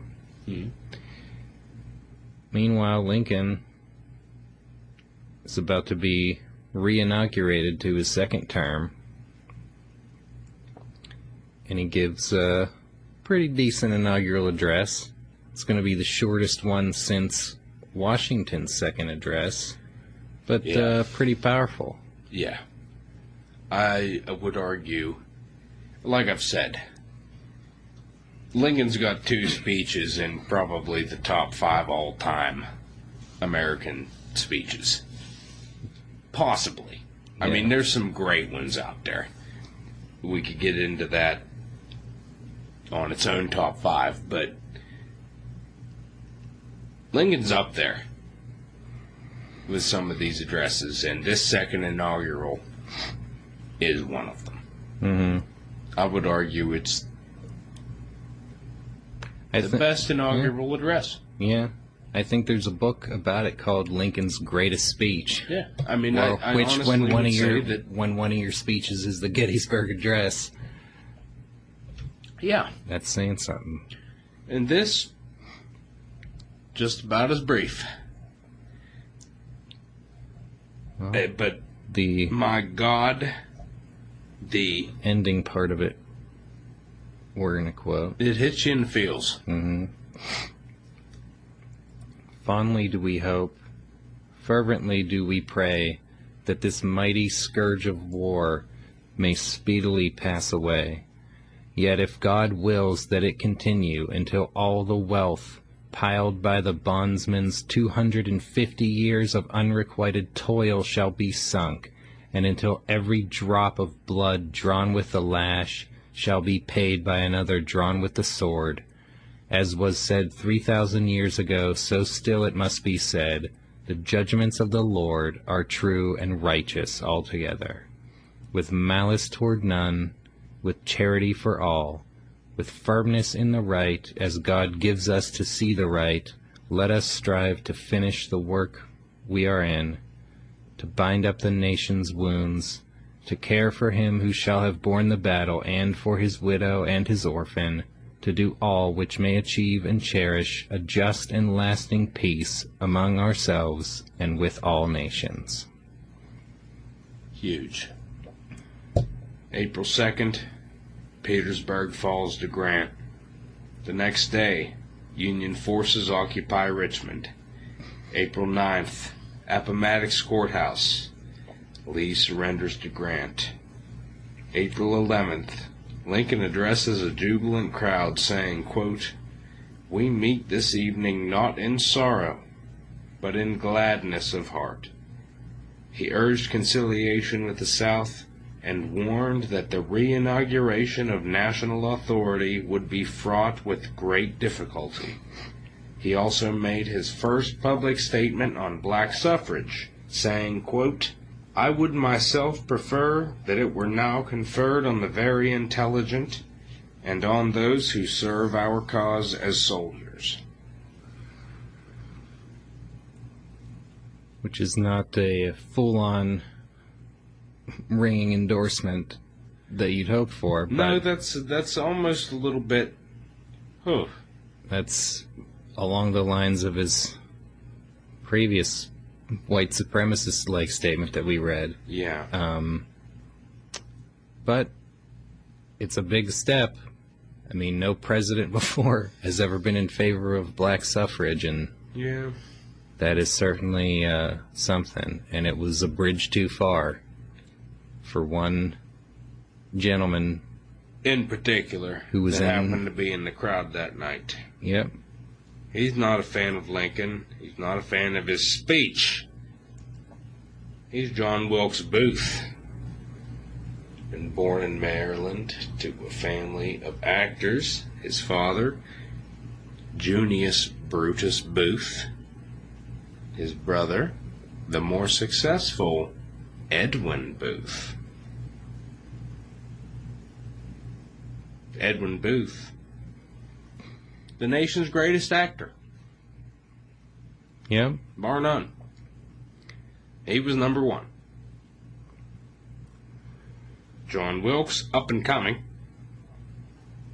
known for his passionate performances in Shakespearean roles. One of his favorites, Brutus. Yep. In the only play that the three Booths did together. Booth was disappointed that he did not get to play Brutus. Yeah. Well, Brutus is the Edwin took top that role. Yeah. And John Wilkes was instead relegated to Mark Antony. Mm-hmm. Well, John Wilkes going to try to enact that role in real life, because he was a Southern sympathizer, and he had developed secret contacts in the Confederacy. In late 1864, he recruited co-conspirators for a plot to kidnap Lincoln and hold him hostage in the South to be bargained in exchange for Confederate independence. And this was actually a This is plot. ongoing. This is supposed to go down a couple of different times. Yeah. Lincoln didn't show up to the theater when he was supposed to, and they couldn't try this. And then when the Confederacy surrenders, there's nowhere to take him, or, you know, the war's over, so you can't use him as a hostage. That's it. And now John Wilkes Booth, He's starting to think. he's not thinking about kidnapping anymore. No. And when he saw that speech on April 11th, He decided, we're going assassination. We're not going abduction. no. He had some pretty terrible remarks on the speech. Yeah, well, he's there with his co-conspirators, and That's they it. hear Lincoln speak in favor of black suffrage. You know that's his breaking point. Mhm. The war's over. He's irate as it is. This is the point he decides, we're going to kill this sumbitch. Yeah, he urged his friend to shoot Lincoln right there on the spot during that speech. And he's not going to let that go. It's only a few days later. No, that's it. He's recorded as saying, in effect, that what he just said means equal rights between people of color and whites. And, quote, He said the N-word with a hard R at the end. that's it. And We won't. is quoted as saying that's the last speech he's ever going to make. Yep. And a few days later, April 14th, Good Friday. Lincoln and Mary are going to attend a performance of Our American Cousin at Ford's Theater. Now, Lincoln had been in particularly high spirits that day. And Mary said to him, "Dear husband, you almost startle me by your great cheerfulness." And he replied, "And well may I feel so, Mary. I consider this day the war has come to a close. We must both be more cheerful in the future. Between the war and the loss of our darling Willie, we have both been very miserable." And they're going to head off to the play. Lincoln liked to go to the theater because during the play nobody could bother him. That's it. If he stayed home at the White House, people would be all over him, people coming asking him things, wanting appointments. When he's at the theater, they got to leave him alone for a few hours. So the Lincolns head off to the theater, and John Wilkes Booth is a pretty familiar sight there. Nobody's going to second guess that. Nope. He's around. That's nothing unusual. The policeman assigned to protect Lincoln, he leaves his post, and the presidential box is guarded only by a White House servant when Booth presents his card and is allowed to pass. He bars the door behind him. He aims a derringer at the back of Lincoln's head and fires. Booth jumps off the balcony to the stage, breaking his ankle in the process. As he landed, he shouts, "Sic semper tyrannis," Latin for "thus always to tyrants." There's some debate over what he said. Yeah. There's a whole book of eyewitness descriptions, and more of them say it was "Sic semper tyrannis," but a lot of them say that he said the South is avenged. Yeah. Maybe he said both. Well, he wasn't the only one trying to avenge the South that night. No, death was on the prowl that evening in D.C. Booth's co-conspirator, George Atzerodt, he's been assigned to kill Vice President Andrew Johnson. He loses his nerve, gets drunk. He doesn't go through with it. Lewis Powell, a.k.a. Lewis Payne, attempted to kill Secretary of State William Seward. Seward was bedridden with injuries from a carriage accident. He had broken his jaw, and it had been wired. Powell poses as a doctor and shows up in the dead of night saying he brought medicine. Seward's son is like, "This is weird. Hold on, I'm gonna go ask." Powell pushes past him. Son tries to stop him. Gets his head smashed in with the butt end of a Bowie knife. Powell proceeds into Seward's room and attacks him. But that splint on his jaw, that pretty much prevents him from getting his jugular cut. He gets fucked up. But he's going to come out of it alive. His son as well. Both of them fucked up. And Powell freaks out and takes off. Well, War Secretary Edwin Stanton is going to launch a manhunt for these conspirators. Powell and Atzerodt are going to be caught, and along with two others, will be tried and executed. Booth is going to flee into Virginia.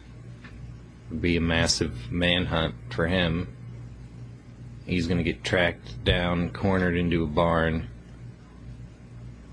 and he's going to die in a shootout on April 26th. That's right. We'll do the Lincoln assassination as its own episode at some point, because there's a lot that goes into that. But in the immediate aftermath, Lincoln's shot. The first doctor to reach him in the box at Ford's Theater initially thinks he's dead, but a weak heartbeat is found, and Lincoln's carried across the street to the home of Taylor William Peterson, where he lived another 9 hours. Now, things aren't looking too good here. No. The doctors agree that no one can recover from this. It's a mortal wound. Mary is hysterical. Stanton orders that he basically, he's like, get her the hell out of here. She wanted to have Tad brought in. The doctors, no. I strongly advise against that. Robert Todd Lincoln did come, and by morning, Mary's allowed back in the room. Stop the watch. 7:22 a.m., April 15th, 1865. Lincoln draws his last breath. Secretary of War Edwin Stanton says, now he belongs to the ages. That brings us to the end of the presidency of Abraham Lincoln. When we come back, we're going to go through some final quotes. We're going to talk books, films, places to visit. We were there in William Peterson's house in the room where he died. That's right. We're going to talk about all of that. Try and sum up Abraham Lincoln when we come back after these words from our sponsors. Thanks for listening.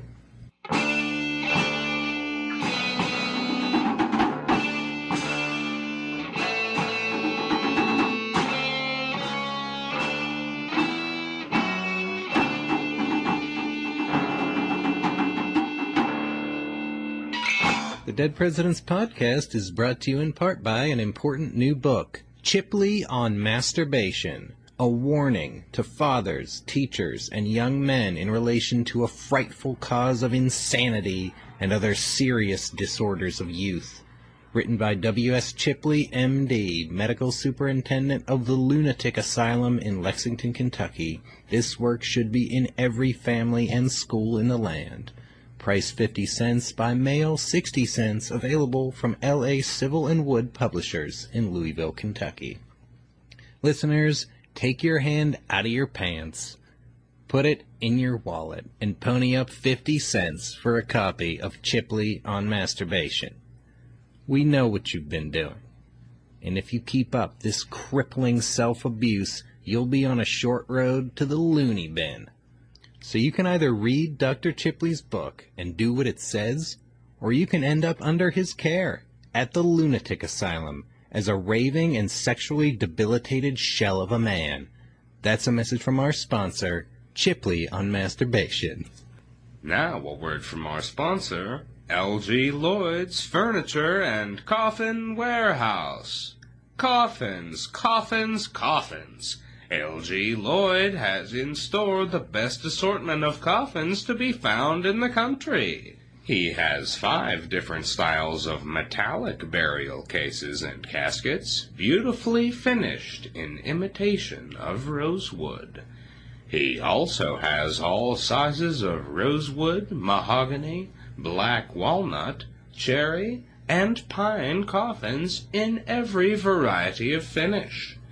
In addition to his common coffins, L.G. Lloyd has a new style of coffin and casket of his own manufacture, covered in black cloth and velvet. These are not an imitation. L.G. Lloyd has had for years an idea of his own, and he is the first to present a cloth-covered casket to his patrons and friends. He will continue to follow his ideas in the future and make just as many black cloth and velvet-covered coffins and caskets as his friends may wish to buy from him. These and other coffins in all sizes and every variety of finish to be found at L.G. Lloyd's Furniture and Coffin Warehouse.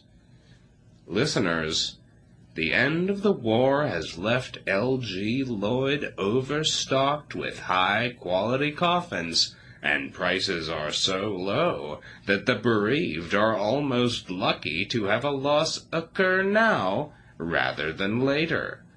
The bloody fighting is over, but your loved ones could still die at any minute from a host of other causes, and there's no better way to show your love than by laying them to rest in an attractive black cloth-covered coffin designed and manufactured by L.G. Lloyd. We know you would never disrespect your fallen family member by depositing their mortal remains in one of the shabby, second-rate coffins sold by L.G. Lloyd's less reputable competitors.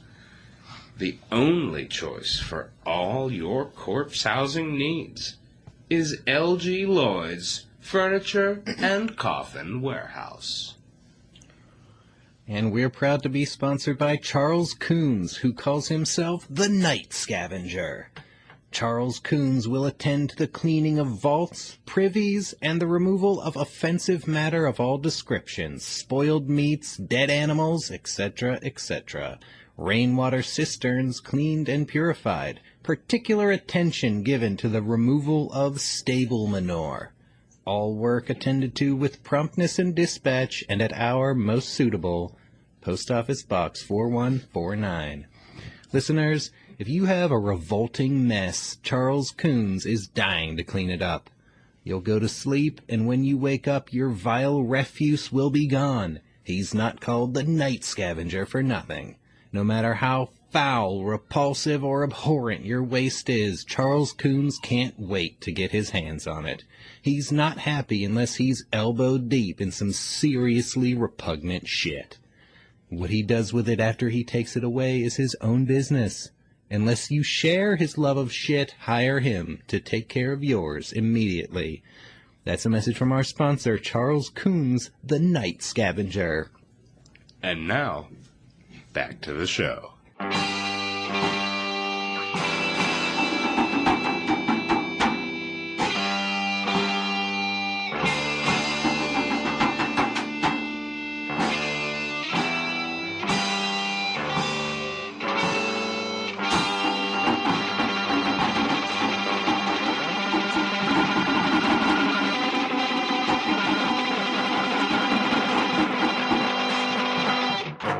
And we're back, ready to talk about a final assessment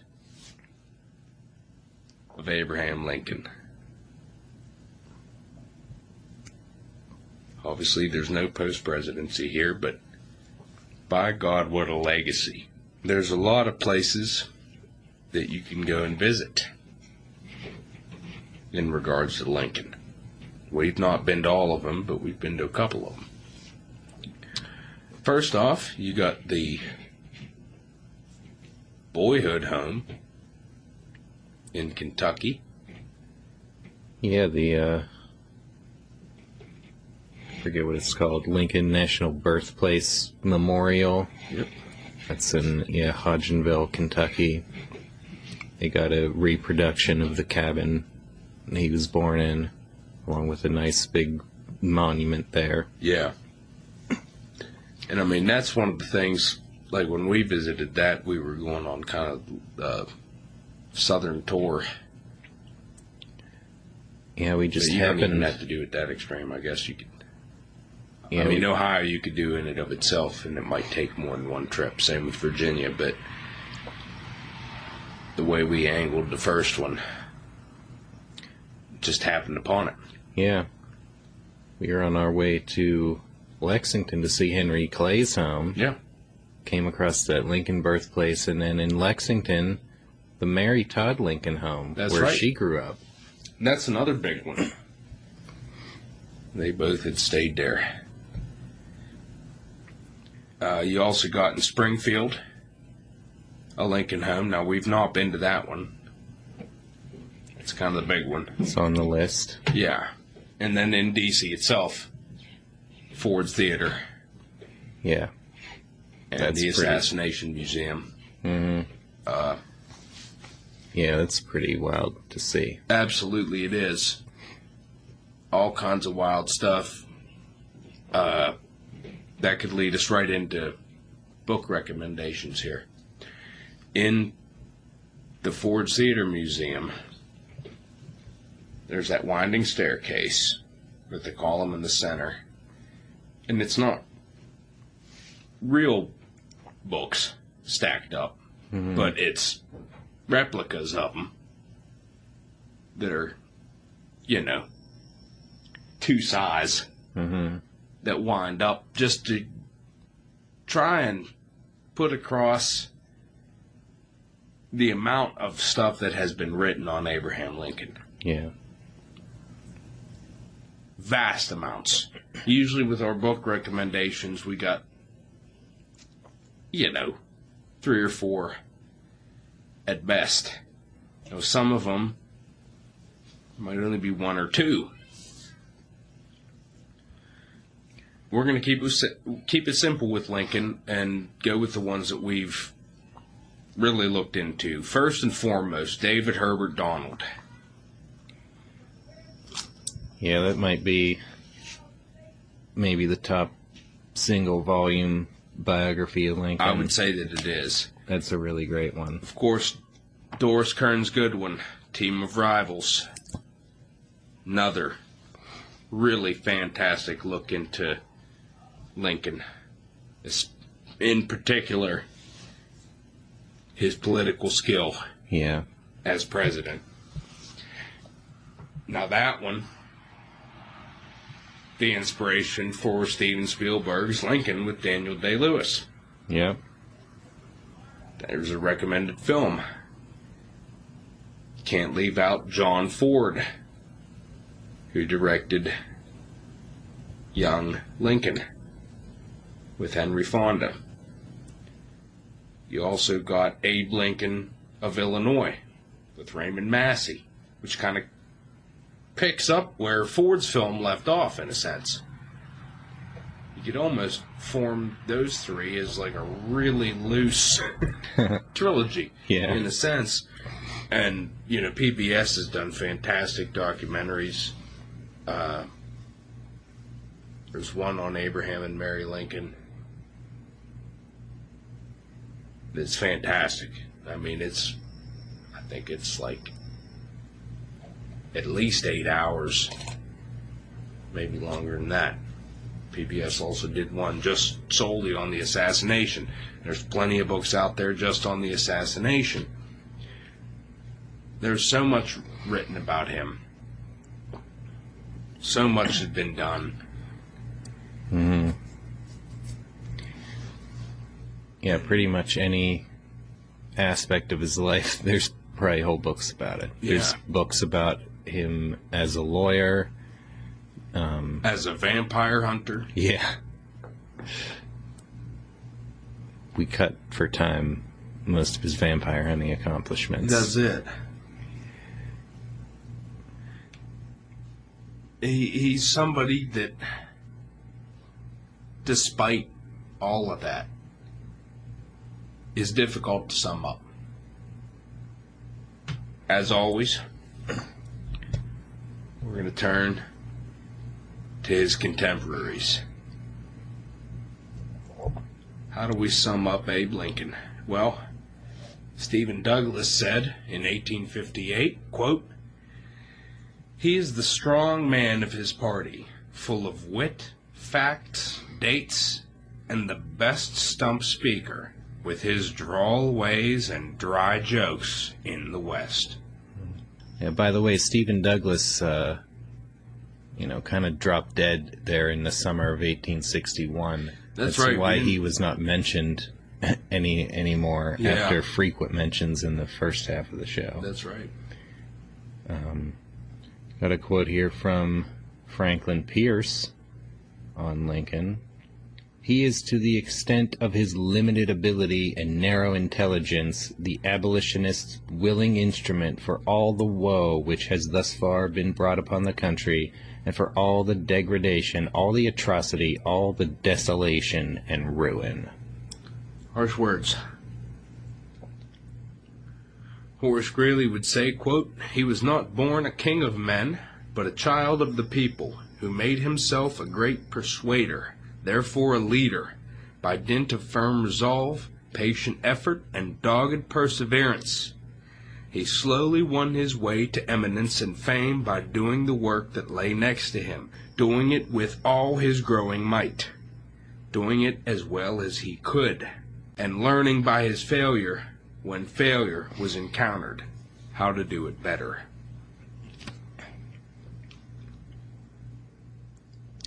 The Charleston Mercury, a South Carolina newspaper, said in 1860 of Lincoln, "A horrid-looking wretch he is, sooty and scoundrelly in aspect, a cross between a nutmeg dealer, a horse swapper, and the night man. Ah! He is a lank-sided Yankee of the uncomeliest visage and of the dirtiest complexion. After him, what white man would be president?" Pretty disgusting thoughts from the Charleston Mercury. Yeah, that's what the secessionists were saying before Lincoln became president. And now what's Jefferson Davis saying in 1875? Quote, "Next to the destruction of the Confederacy, the death of Abraham Lincoln was the darkest day the South has ever known." Wow. Because he knows what it's going to damn him to. Yep. Well, Lincoln was very conciliatory. And rightfully so. I'm not going to defend Jefferson Davis, But, yeah. He's right. And on the second count, And I guess if you're of that persuasion, then yeah, he's totally right. Well, we're going to find out what's happening in the South in the next season of the Dead Presidents podcast. We're not going to have Lincoln around anymore. No, we're leaving on a serious cliffhanger. Yeah. Last but not least, former law partner William Herndon said, although he cared little for simple facts, rules, and methods, it was on the underlying principle of truth and justice that Lincoln's will was firm as steel and tenacious as iron. When justice, right, liberty, the government, the Constitution, the Union, humanity were involved, then you may all stand aside. No man can move him, no set of men can. And that's Abraham Lincoln. An epic president, an epic figure, and as we said before, the winner of the first presidential rumble. Of course, we're all looking forward to his big match with Joe Biden at WrestleMania with the presidency on the line. Yep. We're going to be coming to you with the results on that when we return with Season 2 of the Dead Presidents Podcast. Well, it's been a grand season. That's it. The Dead Presidents Podcast. Coming to the end of Season 1 here. Leaving you on a pretty severe cliffhanger. Yeah. What's going to happen? Well, Andrew Johnson's going to be president. That's it. He's no Lincoln. That's it. His performance in the presidential rumble. Indicative of that fact. Yep. That being said, we do want to thank each and every one of you that took the time to listen to the podcast, to download the podcast, to all of our guests that appeared on this season's run of Presidential War. Dave Rinaldo, Elliot Burns, Jeremy Lease. Thank you for being on the show. It's been a wild ride. Yeah, and we'll ask our listeners to take an extra minute to rate and review the podcast. Give us a 5-star rating. That's it. I mean, we've said it before, we'll say it again. We're the only people doing this. I mean, in certain cases, i.e., Fillmore, I mean, that kind of attention hasn't been given to him in 50 years. Yeah. We're really trying to do something here. We want people to learn, but we want them to have a fun time doing it. Mm-hmm.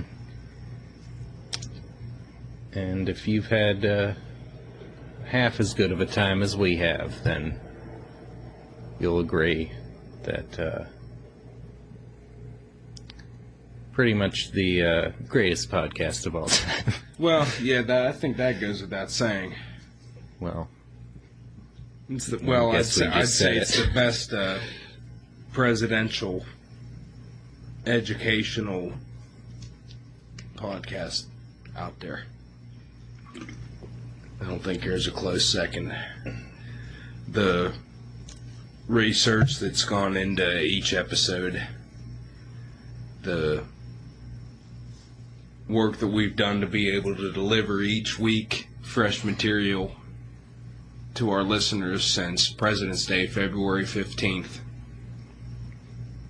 And we're going over 6 months now at that rate. Yeah. And it's time for the season 1 break. Yep. But we will not rest. We'll be working on season 2. And we're coming back, and it's going to be better than ever. Yep. We got all kinds of stuff coming up in the future, and we're not going anywhere. We're going to provide you with some sporadic fun as we proceed forward.